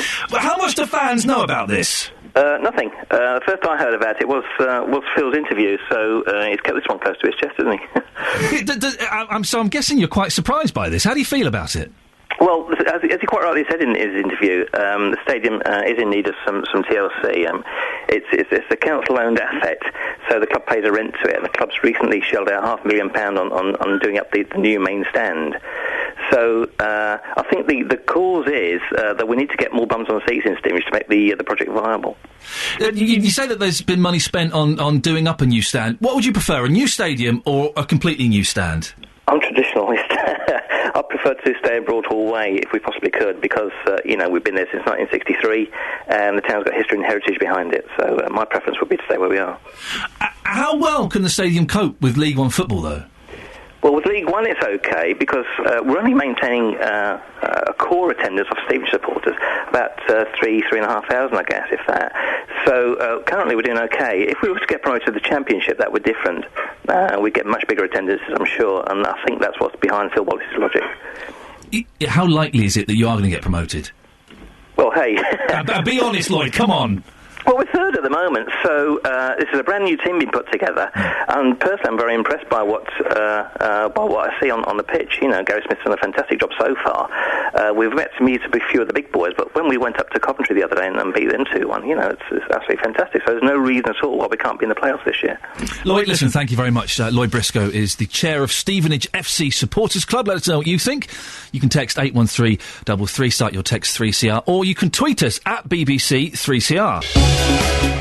Good morning, this is Iain Lee on BBC Three Counties Radio. It's 7:46, and these are your headlines on Monday the 17th of September. Up to 140,000 people die every year when first aid could have helped to save their lives, according to a new campaign from St John Ambulance. Lawyers for the Duke and Duchess of Cambridge are going to a French court later today to seek an injunction against the magazine that published topless shots of the Duchess. In sport, England's cricketers are continuing their preparations ahead of their defence of the 2020 World Cup, with a warm-up match against Australia in Colombo. Your weather today for the three counties, mainly dry with sunny spells, top temperature 19 degrees, and coming up after 8am we'll be joined by a first aid trainer for Active Luton who is going to be teaching me some first aid. BBC Three Counties Radio. Good morning, dear listener. 08459 455 555 is the telephone number if you want to give us a call. Lots to talk about, including are exams too easy these days? And have you ever had cause to use first aid? And I will be learning some first aid later on today, and I'll be practising on our work experience boy, Ollie. I don't know if Ollie knows that yet, but that's what's going to be happening. Now, expansion plans for Luton Airport, which will see passenger numbers go from 10 to 18 million a year, could be a step closer. The airport's owners and operators have reached an agreement with EasyJet over the plans and will submit a full planning application after a public consultation later on in the year. These passengers gave their reactions to the plans. There's long to space for it at the end of the day. Is there room for it? I mean, I've been come down here for 16 years and I've seen a huge difference in Luton Airport. I mean, it's a lot better than it was. It used to be really bad. Used to get... but it could be better. Oh, yeah, it could be better, yeah. A lot better, yeah. What sort of things would you like to see improved? Car parking. That's the main problem. Access? Access, yeah, coming on that road every morning it's chock-a-block, and going out it's chock-a-block as well. So, yeah, definitely those two main ones. Well, I think they're thinking about improving that sort of thing. Sooner the better, I think. No, if it's... so more people can travel easier, yes. But if it's just purely for money, I'm not sure. What about the people in the area? Will they be affected? You know, that's the thing. I think I'd be sad if it was too big. So you'd like to see it sort of kept roughly at this size, do you think? Manageable? Yes, I would, yeah, just at this size is great, yeah. Unless they want to fly to America. Yeah. If they're not going to do that, then just keep it as it is. Boy, a lot of people come, here obviously, and you've just got a single lane coming in and out. Sometimes you're backed up all the way down to the roundabouts and stuff. So obviously if they improve the access, it would be a lot better. It's a local airport for me, so I'd like to have more routes out of here. What about the access? Because it can be a bit tricky at times. You'd like to see that improved? Yes, it can get rather busy in the morning. It gets a bit congested, that particular area. Yeah. So if they improve that would be good. Yeah, definitely. Well, John Davis is from Ladacan, the Luton and District Association for the Control of Airport Noise. He joins me in the studio now. John, you heard those passengers. Most of them seem to be in favour of the expansion. With all due respect, not most of them. I thought the most telling one was the person who said, it may be OK, but we like it as it is. We really don't want too much more. And more particularly, it's a bit unfair on nearby residents who have to put up with the noise that comes from this airport. Our strapline has always been enough is enough. They're already running at twice the planning consent level they got back in the late 90s. We think they've had enough. I think there is more than enough there going through. I've just come through Junction 10A this morning, 7 o'clock, chock-a-block with traffic. And road traffic in this area is going to get worse and worse. You've had already comments about road traffic. Another 6,000 vehicles in and out every day to that area. It's all right to increase perhaps the access to the airport terminal, but then that traffic has got to get to this area, and it's already badly clogged in the mornings and evenings. But there's talk of other airports possibly expanding. Heathrow is being looked at, possibly even a new airport. Don't we need to, in times like this, when business is down, don't we need to get as many people into the country as we can? Well, you talk about business, but in fact most of the traffic, certainly from Luton, nearly all the traffic is leisure traffic anyway. There's no real problem about businessmen getting in and out of this country from the main international... But tourism as well is important, isn't it? Yeah, but Luton particularly exports tourism in a massive way. We have a deficit on the tourism revenue of 18 billion a year because people like us, people like Luton people, like to go to abroad. You don't get that many people coming in. So that is exporting wealth all the time. And the aviation industry always tends to get very nervous about these sort of comments, but it's true. It's easily calculatable, and a lot of people have calculated it. It looks as if this planning application is kind of full steam ahead. What's your plan of action now? Well, when the planning application comes out, we'll have the details and we'll be able to counter a lot of the spin. A lot of talk about the jobs. The jobs number is completely over the top. They're using jobs simply to sell the idea. It's a marketing ploy. Based on previous statistics, nothing like 4,500 jobs. Airports are getting more and more self-service. You put your passport in, it does everything automatically nowadays. But it's a good way of selling what to many people, many residents in the area, think is a very unfair idea. They're already turning in hundreds of complaints each year. When they tweaked a route near Flamster recently, they got 3,500 complaints. So the noise complaints they're already receiving is just the tip of the iceberg. It is a real problem. It is in the wrong place for a major airport, and it's on the top of a hill, and access is terrible. I should just say, some people may be wondering if a mouse has escaped into the studio. It's your tape recorder that you're recording this. It's all right, just move it over there. It's just squeaking ever so slightly, that's all. I guess some people may be concerned that we've been invaded by a mouse. So is your main concern about this project the noise? Absolutely. Well, that is what Ladacan's main remit is. It is the noise, but we also look through some of the other things in the planning application and in the marketing material the airport has churned out, and we will counter as much of that as we can. We've got a lot on the jobs, we've got a lot on the road congestion that we can include because we will object in a sense to the whole idea. Our general view is enough is enough. In fact, it's more than enough, and they should stick with what they've got. The airport says that aeroplanes are getting quieter, and you compare them to what they were 10, 15 years ago. They are, aren't they? They may be fractionally quieter now compared to 20, 30 years ago, but they actually run quite a modern fleet. They will not get any quieter. In fact, they are getting noisier because they're getting bigger.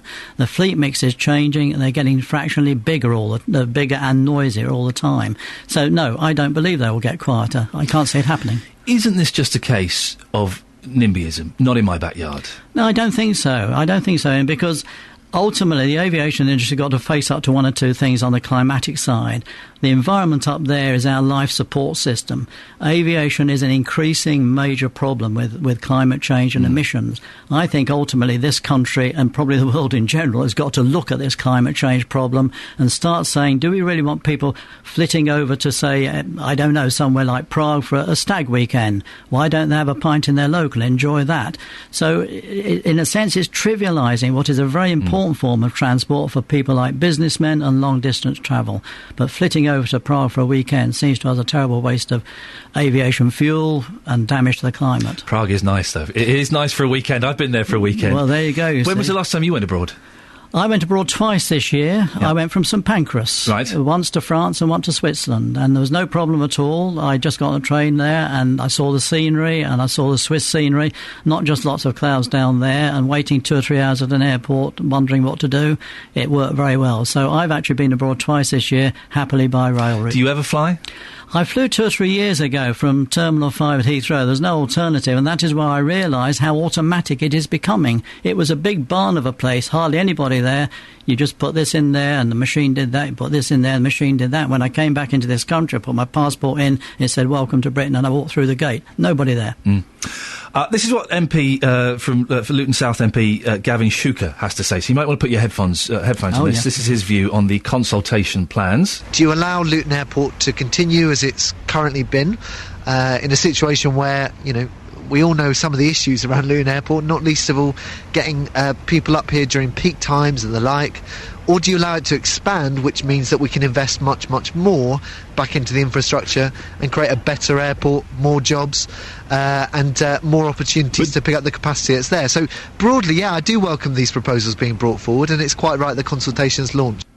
What do you make of that? Well, simply that phrases like more jobs and a better airport and so on, they have to be looked into. It is a very constrained site. We do not think this more jobs thing actually The figures works. I've got, these are the figures that I've been given. Sure. 4,500 extra jobs, better transport and access, huge boost to the local economy of over £218 million, and job security for staff. That's got to be a good thing. Hasn't it? Well, 4,500 jobs. You immediately tackle that figure. Based on what we've seen over the last few years at Luton, it has been nothing. It will do nothing like that. And based on these sorts of reports, airport jobs, false hopes, cruel hopes, there'll be nothing like 4,500. But it's a good selling ploy, and improving the access. How are you going to improve the access on such a confined site? We don't believe it's going to happen, and more particularly, there can be 60% more flights going over your head, and a lot of people, Whitwell, Stevenage, St Albans, Hartland, Hemel, Studham, all these places in 3 counties area are going to be pretty fed up with it. It's bad enough as it is, including at night, don't forget. They run all night. Do you not feel, though, that you're just up against the machine and you're bashing your head against the brick wall? Are you making any progress? Yeah, we think so, because 10 years ago they wanted a second runway at Luton Airport, and we challenged that, and we raised a lot of funds, and we challenged it in the courts, and it was thrown out because we thought second runway would make a bad situation a great deal worse. So we will challenge it this time round. As I say, our strapline is enough, and we think it would be much better if it was content to run as it is without taking on this massive increase. After all, you're doubling the number of passengers.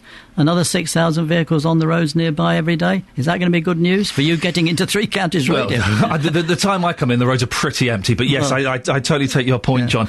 But it can't stay the same size forever. Can it? The world is growing. There are more and more people. There are more and more journeys being made. And I appreciate what you say about of course I was being slightly flippant about going to Prague. I have been, but of course we can cut down on journeys. But the world doesn't work like that, does it? Well, it may have to in the future, mightn't it? Things like oil. I'm going to a meeting next week about peak oil. We're getting to the stage where we can't get any more oil out at the rate we used to get it out. Aircraft depend on oil. There's no real way they're going to depend on anything else. They talk about biofuels. That means planting lots of biofuel crops in fields where normally you plant food crops. So instead of being able to eat, you're going to have more airplanes. That's a nonsense situation. I think the world... I don't have children, grandchildren, sadly, but I think the next generations are going to look very carefully at what we're doing now and saying, was this sensible? And I think the future generations are going to say, what a legacy that lot have left us.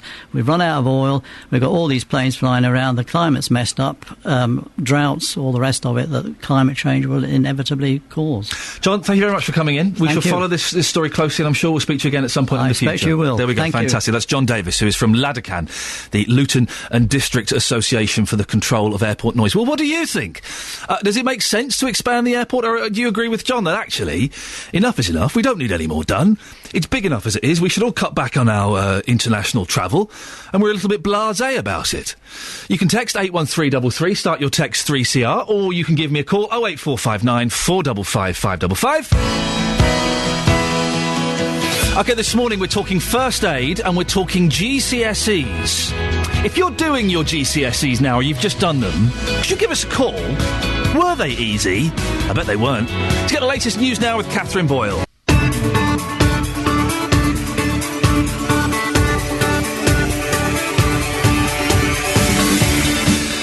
Iain, dear listener, I'm just arguing with our work experience lad as to whether he's going to help me out on this next item or not. He will be, don't worry. This is Iain Lee on BBC Three Counties Radio. It's Monday the 17th of September. Lots of stuff in the last hour, apart from Jonathan Vernon-Smith popping in for making the studio smell nice. Have you seen the new St John Ambulance First Aid campaign? It's an advert that is quite moving, quite powerful, and it shows a man choking to death at a barbecue. The aim is to get more of us to learn first aid.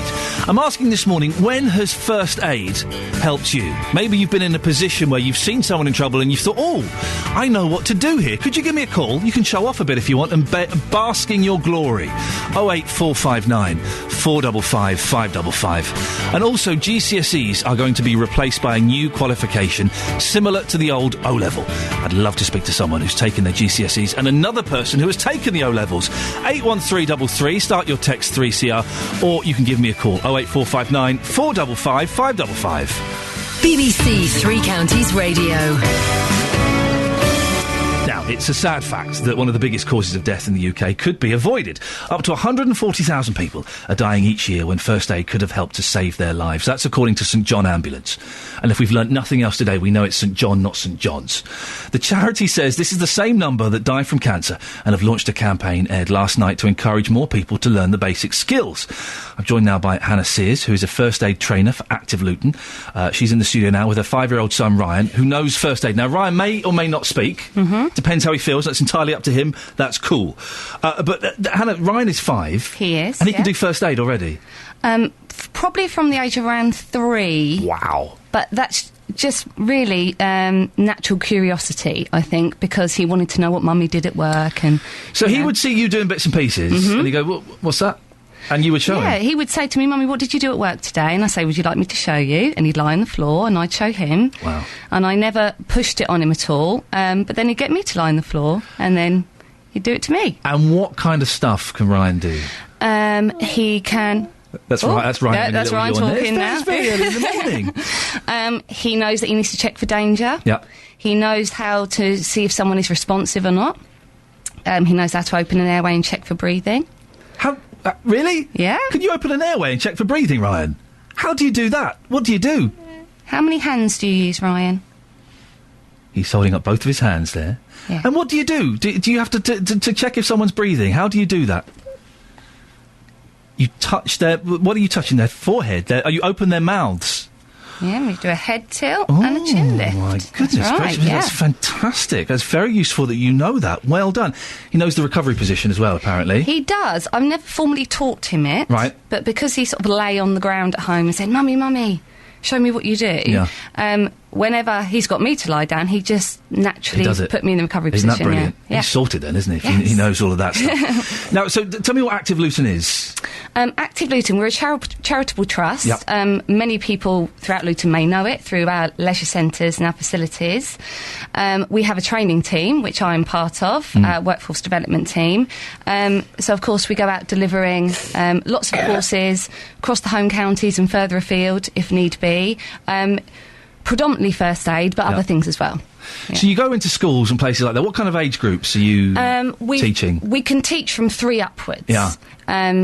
So primarily it'll be years... Reception class in year 1 is perfect to get started. We can teach younger, but we've gone into schools and done after-school clubs, holiday clubs...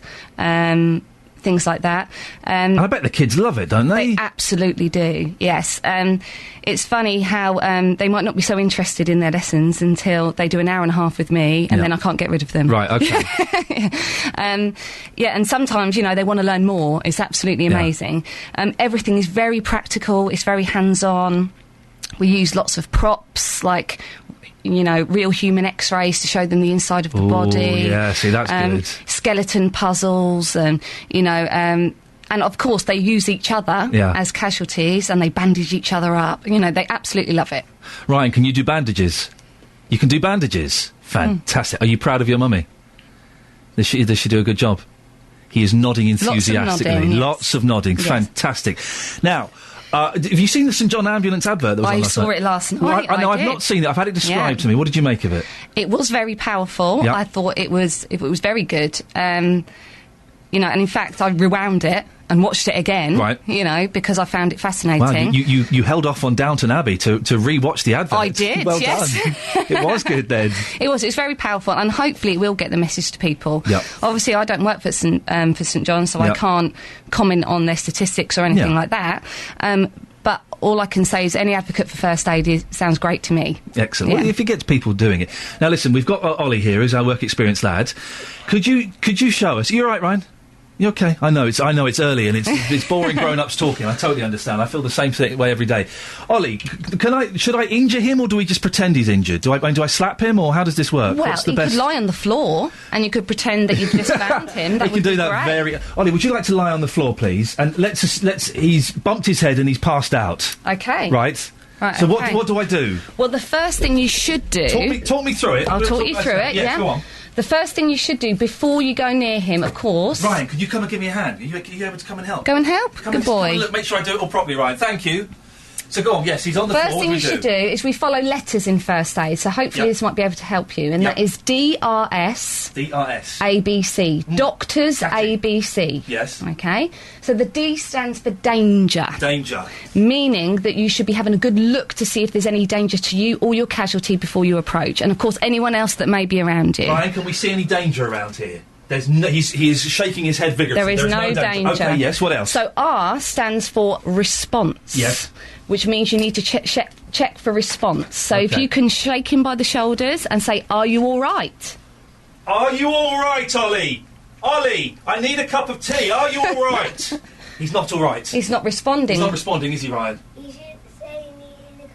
I shouldn't say I need a cup of tea. That was inappropriate, was it? Okay. Okay, Thank so you, Ryan. Yes. we do the S part, which is shout for Ryan. We shout for... Help.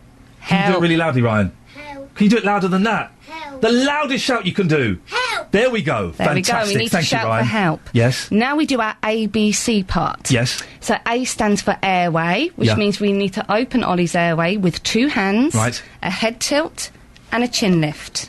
Ryan, can you show me on Ollie how to do it? Ryan is walking over to Ollie. Good boy, Ryan. And he's going to do the head tilt.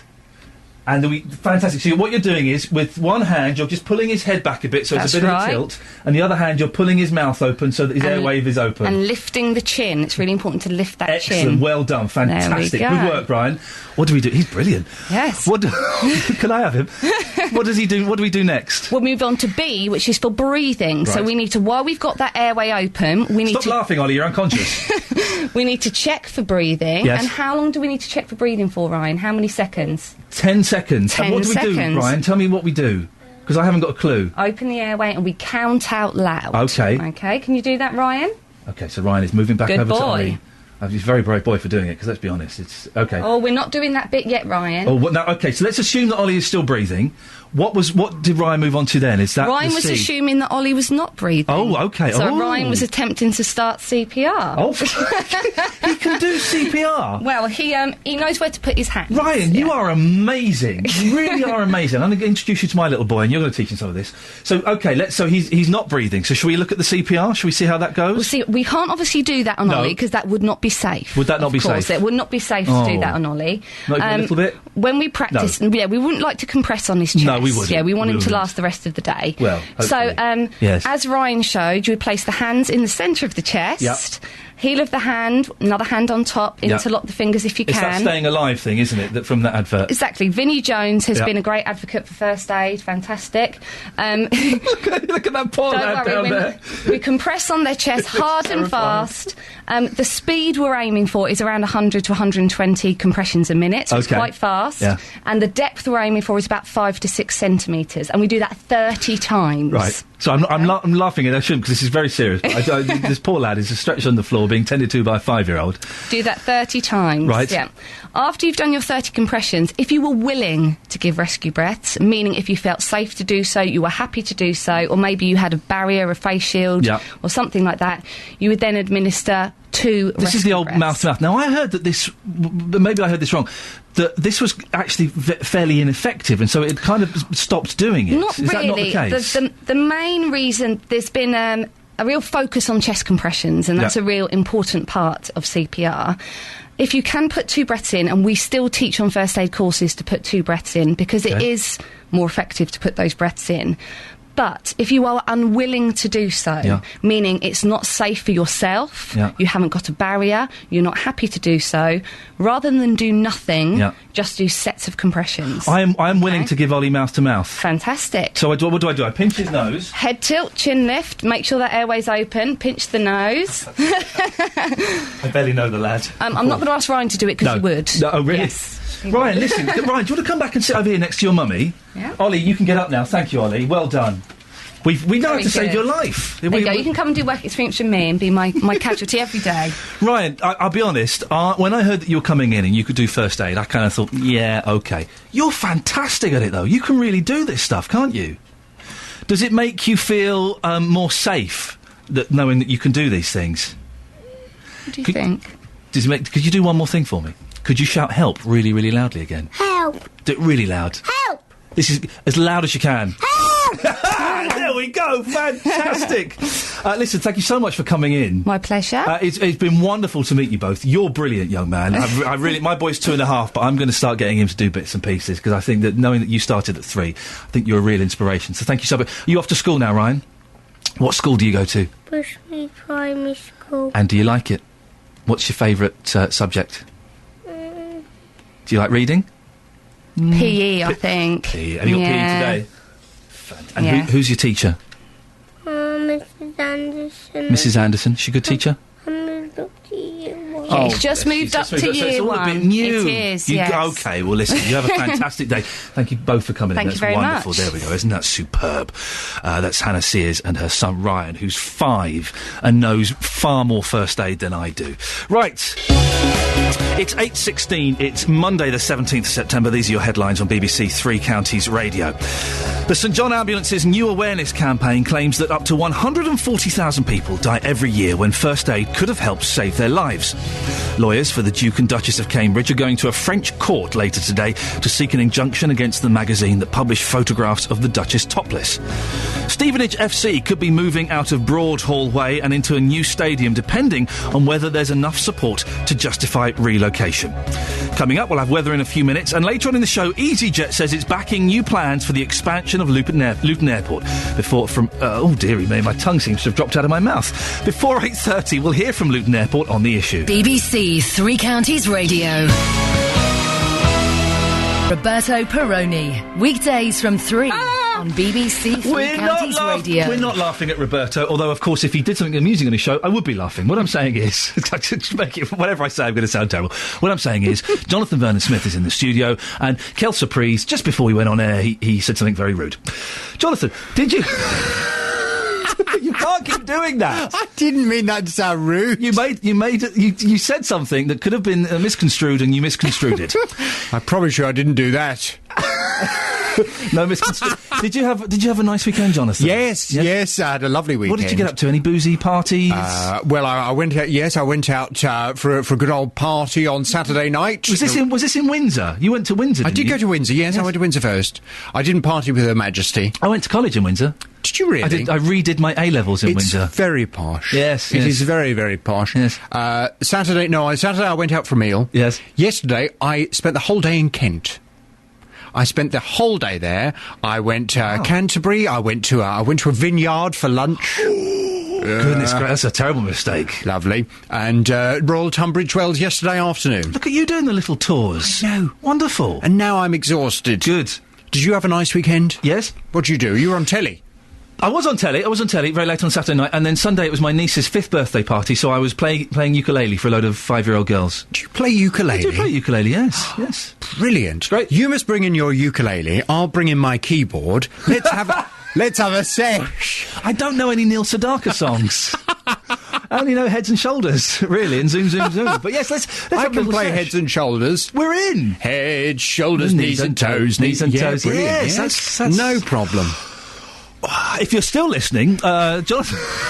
Everyone switched over to the other stations that Do you are reckon? available, yes. Yes. What's on your show today, Jonathan? Coming up on the big phone in at 9, do today's nurses still show skill and compassion? A new campaign has been launched by the Royal College of Nursing, which aims to give the public a clear picture of the reality of nursing. It wants to show the skill and compassion of members of its profession. The campaign comes at a time when the Patients Association says its helpline is busier than ever, logging complaints about nursing standards.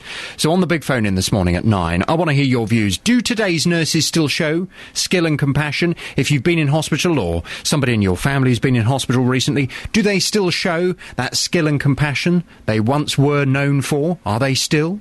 08459 455 555. I'd like your views and your experiences on the big phone in at 9. Nurses are amazing, and they don't get paid anywhere near enough for the fantastic job they do. But I have had several experiences where there has been a complete lack of compassion. When we had our first baby, my wife was in hospital overnight with the baby next to her. She didn't have a clue what to do, okay? And at 3 o'clock in the morning, she rang the alarm. 15 minutes later, a nurse came along and said, don't ring the alarm. If you see one of us walking past, grab us, but please don't ring the alarm. And you think, well, hang on a second. No, yes, ring the alarm whenever you want. And I've had a few examples of nurses kind of being like that. And it's not all of them, it's only a few, and most of them are fantastic and do a brilliant job. But they're the ones you remember, obviously, because course they are. When you're in hospital and you're either, I mean, your wife wasn't ill, but she was probably feeling very vulnerable. Of course she was. And if you're ill, you're feeling very vulnerable, and you just need people to help you, don't you, and look after you and make you feel a little less unwell or a little less vulnerable. And if you press your buzzer and then you get chastised by the nurse, I mean, that's going to make you feel very unwelcome where you are. I blame Barbara Windsor. Barbara Windsor? Yeah, I do, because in the 70s she kind of sexed nurses up, didn't she, in those carry-on films with the stockings and the little frilly skirts and stuff like that. And I think that nurses have had to toughen up as a direct result of Carry On Doctor.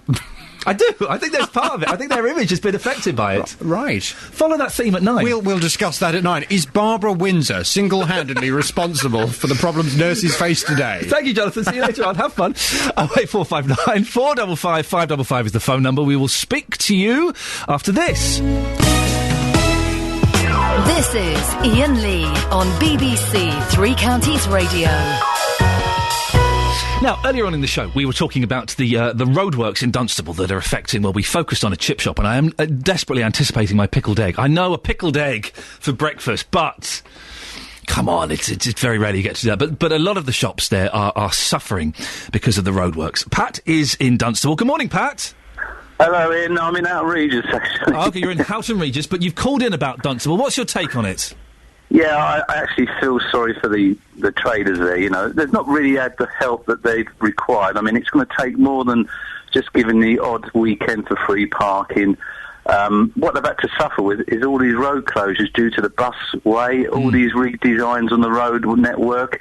And when they took their businesses up, they didn't expect this kind of thing to happen. They actually expected councillors to put in plans that would help their regeneration, if you like, as shopkeepers, and it's not happening. So is there any hope for Dunstable? There's no hope at all. We've got Morrison's opening in Houghton Regis, thank goodness. I mean, this will be the size from probably many residents in Houghton Regis. We don't have to go to Dunstable and face those traffic queues like we used to. And that means a death knell even more for Dunstable.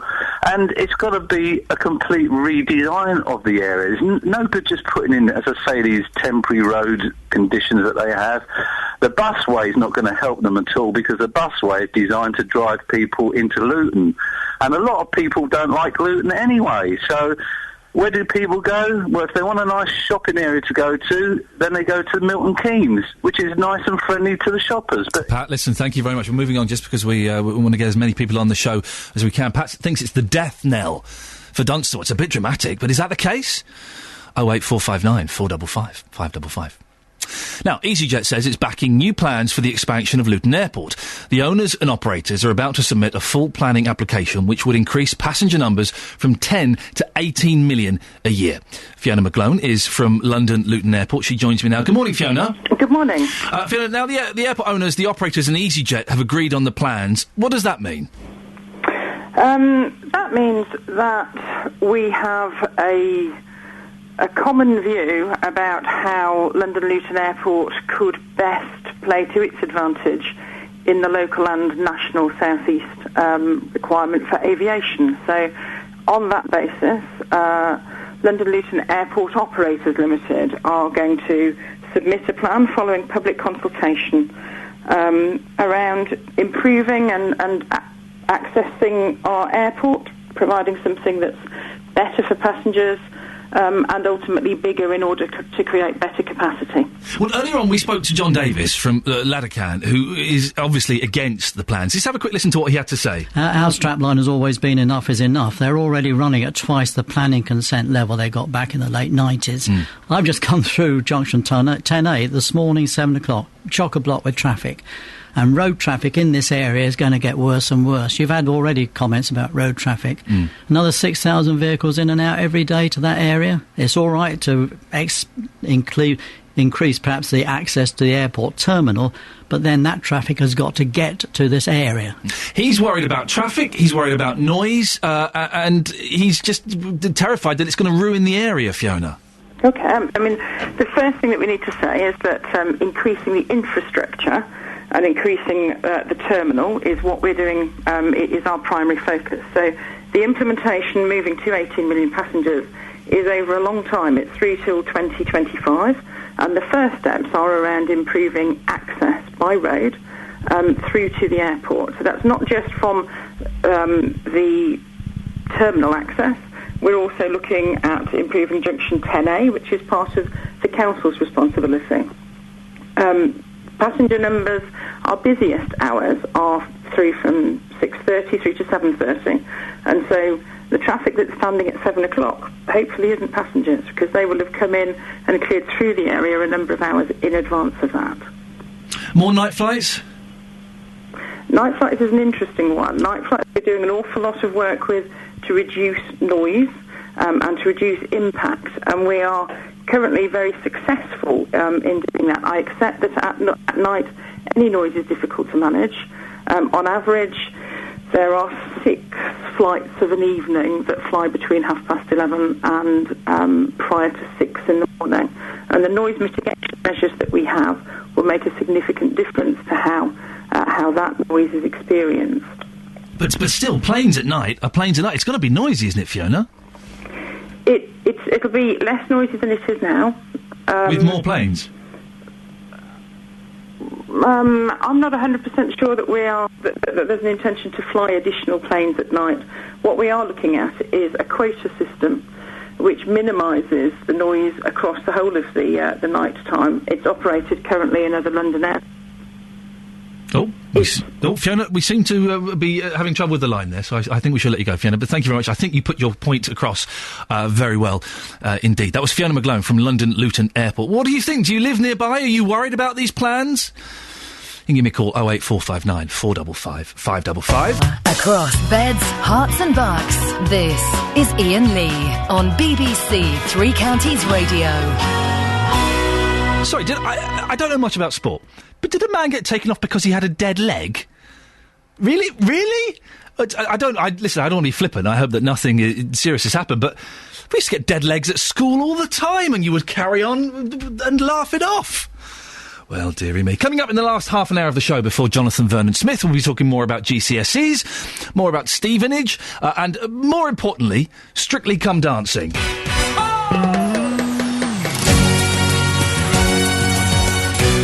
Now, it's kind of our plan that we're going to have a look at this every week, but my life is far too busy to watch this nonsense.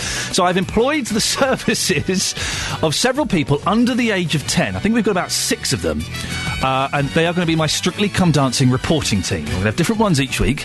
This week, we've got all the way from St Albans, it's Kiana and her sister Sienna. Good morning, Kiana. Morning, Ian. Morning, how are you? I'm fine, thanks. Why aren't you at school yet? We're waiting in the car. Okay. At school, what time does school start these days? 9:15. Oh, okay, so we haven't got long. And I bet you're... do you think the GCSEs are too easy these days? Yeah. Okay. You're 10 years old, you know that, don't you? Yeah. Okay, you shouldn't be asking for harder exams at your age. You should be making it as easy as possible. Now, Strictly Come Dancing, Kiana. First of all, did you do your homework? Did you watch it? Yes, definitely. I watched it about 3 times. What? Why? I don't know. You like it that much? You watched it 3 times? Yeah. Is that old man still presenting it? Who, Bruce? Bruce, he's still doing it, is he? Yeah, with Tess Daly. Okay, and we like Bruce and Tess, don't we? They're a good couple. Yeah. Okay, so tell me what happened in the first episode of the series. Well, I thought it was funny when Bruno got out of his seat all excited because I knew he would do that. Right, so Bruno is he's the eccentric judge, isn't he? He's very loud and flamboyant. Yes, he got out of his seat, right? I thought that Danny Harmer and Vincent would definitely be a good couple. Right. And Lewis Smith and Flavia and Kimberly Walsh and Pasha, they will be a good couple. Okay, now I knew who Kimberly Walsh was because she was in The Girls Aloud. Yeah. But who else did you mention? Harmer. Who's Danny Harmer? She plays Tracy Beaker in one of What? Tracy Beaker. I know who Tracy Beaker is. She's a children's TV show. Tracy Beaker is on Strictly Come Dancing? Yep. Wowzers. Okay, there's a shock. Okay, I'm going to run past a couple of names, Kiana, who I know are also taking part. Do you know who Louis Smith is? Yeah, he's the gymnast, and he won a silver medal. Okay. Who is Sid Owen? He's Ricky in EastEnders. Okay, all right. Here's one. Who's Richard Arnold? Who? Yeah, exactly. Kiana, can we speak to your sister, please? Yeah, sure. Excellent work. Thank you. That's Kiana, who's 10. And we're going to speak to Sienna now, who's 7. Morning, Sienna. Morning, Ian. How are you today? Good. Did you have a nice weekend? Yeah. What did you do? I went to my friend Isabella and Ronnie's party. Oh, superb. And we went sledging in the snow. Sorry, what? You went sledging in the snow? It's not, Senna, it's not been snowing. We went to, where did we go? We went to a snow centre. You went to the snow centre, that makes a bit more sense. Did you watch Strictly Come Dancing? Yeah. Did you enjoy it? Yeah, I loved it. Tell me your favourite bits. My favourite bit was Darcy, because she's a ballerina just like me. Oh, yes! And so you enjoyed that. Did you like... Can you describe some of the dresses to us, Sienna? That's what I really want to know. What did the dresses look like? Sparkly, opened, so they could see their belly button and everything. Ooh. Blimey. And what did you think of the celebrities? Have they got a good lineup of celebrities this year, Sienna? Yeah, my favourite one was Danny Harmer.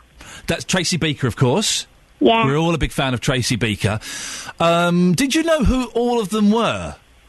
No, because some of them were old people and I'm only 7, so no. What age, Sienna, what age do you consider to be old? 39.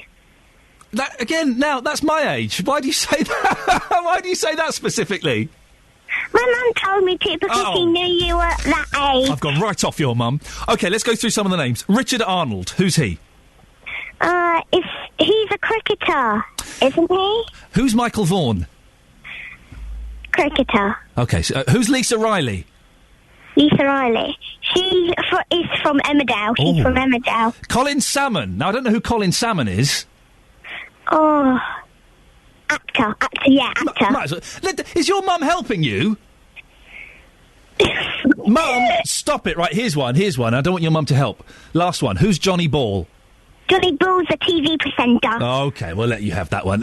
So basically, Sienna, you give it the thumbs up. Do you think it's going to be a really good series? Yeah. All right. Well, listen, you take care. Lots of love to you and your sister, and we'll speak to you in a couple of weeks.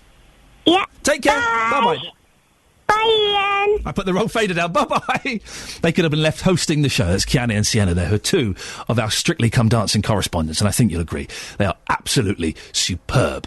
Aren't they? Wonderful. We've got a whole team of those, and we'll be following it. It seems the easiest way to follow this series. Now, GCSEs make headlines every year, mainly because they are supposedly getting easier. But today the government has announced that they will be abolished to be replaced by something that's more similar to the old O-level style exams. Chris McGovern is from the Campaign for Real Education. He's on the line now. Good morning, Chris. Good morning. What do you make of today's news? Well, it's good news as far as we're concerned. It's 25 years too late, because 25 years ago the government banned the use of O-levels in this country, but we still sell them abroad. All over the world you can sit O-level. Today Michael Gove is going to bring back an O-level style exam, so the campaign for real education very much welcomes that. Do you think it's going to be similar to the O-levels, is it, this exam that's going to be introduced in 2015? Well, it's going to be broader, and it's going to cater for more children. O-level, it's true, O-level only catered for the top 25-30%. This is going to cater for more children, and some children will have to probably work a year longer, so rather than doing it as a 2-year course, we'll have to take the exam when they're 17 after a 3-year course. If you go to Singapore, for example, which is a very successful economy, they do our O-level, and about 80% of their children do O-level. We sell them that exam. Now, that means we want to do something similar to that. So we want most of our children to do an O-level style exam, but it's going to be very demanding. Do you think that the GCSEs are too easy? Oh, they're miles too easy. I mean, that's hardly worth the paper they're written on, to be honest. And that doesn't... I don't want to denigrate what children do, because children do all they've got an exam in front of them, they do it. But we've got a 98% pass rate. Right. We've had inflation for 24 years. Every year for 24 years, they've gone up and up and up. The pass rate's got better. And slight dip this year has caused a huge row. But, you know, it's lost all credibility, and employers are particularly concerned that youngsters are coming into work and they're unskilled. Have you ever sat a GCSE, Chris? Yeah, I have. And interesting, isn't it? I got an A star. Didn't I do well? In what subject? It was in Italian, which is where I'm talking to you now from Italy, actually. Oh. And I took a GCSE several years ago, just as out of interest, and I did it. Yeah, I also did O-levels. And I'm not so. I went to grammar school, but I also went to secondary modern school. So I'm not, you know, I understand the difficulties of lower ability children. But you know, people talk about this situation as though we have a choice. We do not have a choice. We only have the pathway of improving the exam system. Otherwise, the economy of this country is finished. We have to do something. Chris, you can't blame the economy situation at the moment on GCSEs. You have to have an educated workforce. Yes. And you have to export. And if you don't have an educated workforce and can export goods, your economy suffers. If you look at the successful economies, then they have very good education systems. So yes, you can't blame on GCSEs, Chris. It's a worldwide crisis. Not a worldwide crisis. There's booming economies in Southeast Asia, for example, and in Latin America. There are booming economies. India's economy is slowing right down. Slowing right down, but I mean, it's all relative, of course. They think of a slowdown to be something like 6 or 7% growth. Indeed, you can blame the GCSE system on some of our economic problems, because employers are finding that the youngsters coming in are unskilled. You can't have a successful economy without a really well-educated workforce. It's fundamental. Chris, some people, including myself, I can't work my head. I haven't got an exam head. I can't do exams. But it doesn't mean I'm not intelligent. It doesn't mean I'm not bright. It doesn't mean I'm not clever. But exams are not suited to me. I passed my 12 plus and I went to a grammar school, but I still couldn't do exams. So people like myself would suffer unfairly, wouldn't they? You wouldn't do so well in academic exams, but there are always going to be exceptions. The exceptions matter, of course. Look, there are many children who do not benefit from highly academic courses. They need to do more vocational courses. And we don't want to get obsessed by this. What we want to say is that if children study English, they need to be able to write a sentence. If they study mathematics, they need to be able to add up. Pretty basic stuff. And the GCSE system, and it permeates the entire school culture, has made created an education world where actually standards do not really matter. They just get lower and lower and lower. Well, we had a text from a teacher earlier on in the show who said it isn't the GCSEs that are the problems with maths and basic reading. That's in primary school that they should be encouraged. Listen, I did GCSEs and I do think it's slightly unfair to say that GCSEs do not promote being able to read and write and do maths. Of course they do. Well, you saying that, and I understand why you're saying it, and I totally sympathise. But look, it's a very hard lesson. There you've got some chap coming on the radio and saying, look, actually, we're producing an uneducated workforce. It's a pretty tough lesson, isn't it? But come on, wake up, you know, you've got to get real. We've got to get an economy which is served by educated people. If you learn a foreign language, you need to be able to speak it. But you're saying that you're now directly saying that I'm not educated. No, what I'm saying, I can't say nothing about it. What I'm saying is that if you rely on GCSE as a standard of education, it is not sufficient. 98% of children are passing this exam, but in international league tables, we are falling. Chris, fascinating to talk to you. Thank you very much. That's Chris McGovern, who is from the Campaign for Real Education. He says one of the main reasons for this whole economic crisis in this country is GCSEs. Really? What do you think about that? 08459 455 555. And I take it as a slight personal slight because I don't think GCSEs are that easy. I mean, I did them. I was the second year that we did it, so what was that, 25 years ago, something ridiculous like that. I don't think they're that easy, really. 08459 455 555. It's 8:46. I do apologise. Monday the 17th of September. These are your headlines this morning on BBC Three Counties Radio. A new awareness campaign from St John Ambulance is claiming around 140,000 people die every year when first aid could have helped save their lives. Lawyers for the Duke and Duchess of Cambridge will go to court in Paris today to try to restrict the publication of pictures showing the Duchess sunbathing topless. In sport, Stevenage chairman Phil Wallace says a new stadium could be on the cards if there was sufficient support to make it financially viable. Your weather today for the three counties, it's mainly dry with sunny spells. Top temperature is 19 degrees. And coming up, nominations for the BBC's Sporting Unsung Hero Awards open today. Before 9, we'll hear the story of someone who won the award 2 years ago. BBC Three Counties Radio. If you've done GCSEs, you know they're not that. I mean, the part of the situation with them is it's based on coursework, isn't it? It isn't a completely exam experience. And that seems fairer to me, I think. I don't know. We've got 10 minutes if you want to give me a call. 08459 455 555. Now, nominations for the BBC's Sporting Unsung Hero Awards open today, with all the efforts of the 70,000 odd games makers. Was that how many there were? Wow. Who volunteered at London 2012. It's fair to say this year is going to be particularly tough to judge. But someone who has won the award before is Lance Haggith from Bedford. He's on the line now. Morning, Lance. Morning, Ian. You were given the award 2 years ago. Tell me why you were nominated and why you won. Basically, I was nominated for my commitment to the community for doing sport for many, many years. Too many, probably about 30-odd years. And who nominated you? To be honest, I got about 15 nominations, and I'm not sure which one actually ended up as the winner of the nominee. How do you find out that you're up for something like this? Do you just get a letter one day saying, "Oh, dear Lance, you're in the final 5"? How does it work? Well, basically, I got contacted by Look East, and they said that I was one of the final 3 selected from the region, from the many nominations. And then you wait, and you suddenly get a surprise when you weren't expected from Look East, and they say you win. Wonderful, fantastic.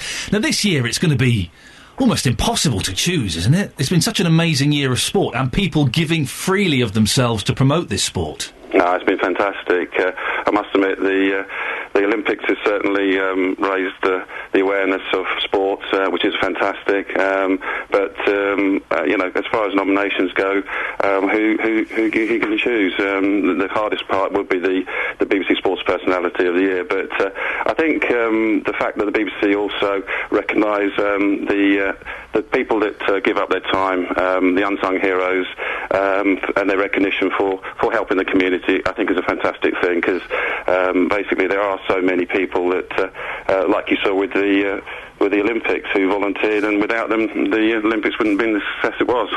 How important are awards like the Sporting Unsung Hero? Oh, very, very important. Like myself, many people do it not for the recognition or the award, but it is nice to be recognised. And in my case, it's definitely raised the profile of sports trader, and which means we can help more children to access sport in the community who can't normally. And we have tremendous support from companies such as Noble Solicitors, etc., that help us to achieve this. And Lance, you've been busy, haven't you, in the couple of years since you won? What have you been up to? Yeah, very busy. Been opening more projects throughout the country. I've received more awards. I was with the Prime Minister just before Christmas. Fantastic. I was a torchbearer Wonderful. at Luton, which was great. It was a day where it was very, very manic because it was the carnival day, so great to be there, and long may it continue. Well, Lance, listen, it's lovely to talk to you, mate. Thank you very much. That's Lance Haggith, who won the BBC Sporting Unsung Hero Award yesterday, and nominations for the new awards are open today. Talking about first aid after this advert for St John Ambulance last night. Again, if we've learnt nothing from the advert, we now know it's St John Ambulance, not St John's Ambulance. And boy, do they get upset when you say it wrong, and good for them. But on the back of this advert that played last night, quite dramatic advert that shows a chap choking to death, and it's to promote first aid. I'm going to download that St John Ambulance app later on, which apparently will walk you through kind of basic first aid procedures. We've been getting your phone calls on that. Mike in Bedford texted in, and we got him on the line now. Good morning, Mike. Good morning, Ian. What do you make about all this first aid? Can you do it? Yeah, I can do it. I was lucky enough about 40 years ago to start doing first aid courses for the company I worked for. And I jumped at the chance. And the reason I jumped at the chance was not just because of to do it at work, but I was thinking of my children at the time. You know, I've got children growing up at home. They always, have bumps and bruises. My son managed to break his collarbone. Oh, blimey. It teaches you what to do, And the thing is, Ian, it teaches you to be calm. Now, with your own children, if something happens, you may get into a bit of a panic. But the first aid course gives you a way to handle the matter and what to do, and what not to do, sort of thing. Not recently, about 4 years ago, a young girl got knocked down in my road. I heard the bang, went outside, saw people about to pick her up from the road. Now, I can shout very loudly, so I bellowed up the road. Yeah. Leave her where she is, you know what I mean? Because people were probably doing what they thought was right, but they were doing the wrong thing. You leave the patient where they are, you do all that the lady was saying earlier, all the checks, and you get your ambulance crews there, because they are your backup sort of thing from first aid. You get your ambulance crews there as quick as you can. But as I say, it teaches you what to do. It takes the fear out of it as well. What the hell am I going to do here? Somebody drops down in front of me. You're right. It is the panic is the thing, isn't it, that can be dangerous because you don't think clearly. So I think anyone, I was lucky enough to be given the opportunity and did several courses, but I think anyone, who's a parent really should seriously consider doing a first aid course. Might be only a 2-day, 1-day one. I was lucky enough to do longer ones. But, it gives you that confidence as well and takes the fear out of it. Mike, listen, thank you very much. Wise words. Ross is in Bedford. We're talking about GCSEs. Ross, are you a GCSE or an O-level person? A GCSE. OK, and what do you think to these claims that are being made on the radio this morning, that GCSEs are too easy, Ross? Yeah, insane, to be honest. The people like myself and my friends that did GCSEs, we've been very successful in all the jobs we've been in, but without the coursework, we probably wouldn't have got the decent grade we needed. And for myself, I'm dyslexic and dyspraxic, so dyslexia, obviously, most people know about, it's hard enough. Dyspraxia, one of the big things for me being dyspraxic is being able to put pen to paper. So under exam conditions is almost impossible. But when you have coursework, you have, the time to put it together. And also, the people saying that coursework makes it too easy, surely that kind of... Because you can't do that coursework overnight. It's done over a couple of years in some cases. It teaches you discipline and focus and to see something through to the end, doesn't it? In fact, I'd say it's possibly a hard exam. An exam, yes, you do it and it's over and done with. With coursework, you have to do it, as you say, possibly for up to several years of doing it. And I think that's even better because when you leave, for example, I've even, some of my jobs, shown my coursework to prove you have done it, and it proves the level of, how much effort you put in. Some people, for instance, my sister, for her GCSEs, never studied for them, but yet she got all A's and A stars. Yet, if you looked at her coursework, was pants. Right, OK. I was just thinking that guy that we had on from the education thing was saying that he did a GCSE. Yeah, he called my bluff. I asked if he'd done a GCSE. He was hoping he'd say no, and of course he had done one. And he got an A star in Italian, but he lives in Italy.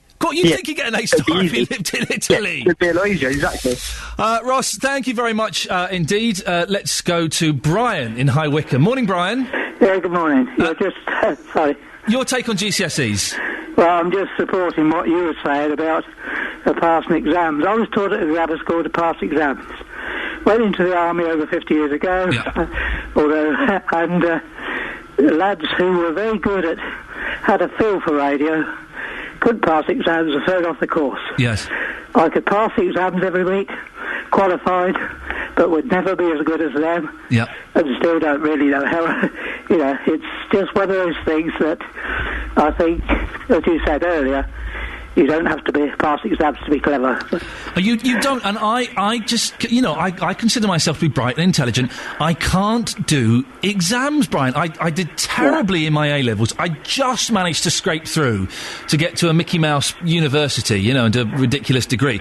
But I can't, I still have a recurring nightmare at least once a week where I'm back at school, and I'm nearly 40. All my friends from school are there. We've got an exam coming up, and I haven't revised for it. They all have, and if I fail the exam, everything I've achieved in my life so far will become invalid. That's how much of a scar exams have left in my brain. Yeah, bad. Brian, thank you very much for your call. Okay. Take care. There we go, you see. It does. I was getting slightly angry with the gentleman we had on earlier on. It does annoy me. It's very easy, isn't it, for people who did O-levels to say, oh, GCSE is very, very easy. Oh, they're so easy. And there's so many people that have done GCSEs what you're saying now to the kids at school now who are studying for their GCSEs, what you're saying is, what you're doing is pointless, and in a couple of years you'll kind of be written off, and we'll have a whole generation doing these new, in inverted commas, O-levels. They'll be the important ones, and we can sort of forget about you. You can't blame the financial crisis on GCSEs. Of course it's worldwide. There are parts of Asia that are doing brilliantly. China's slowing down. India's slowing way down in terms of economic growth. So you can't blame it on GCSEs. It does get me a little bit upset when people kind of dismiss them as much as that. They're not easier than O-levels. They're just different. They're focused and aimed in a different direction. And I did do an 11 plus or 12 plus, whatever it was. I'm old enough to have done that and got into a grammar school. And that exam was easy because it's just verbal reasoning. But to dismiss 25 years of examination takers, that seems a little bit unfair and a little bit harsh to me, anyway. If you want to see the video of me doing first aid on Ollie, facebook.com/BBC3CR. Back tomorrow at 6. Jonathan's up next. Getting beds, hearts and bucks talking. This is BBC Three Counties Radio. Thank you, Ian.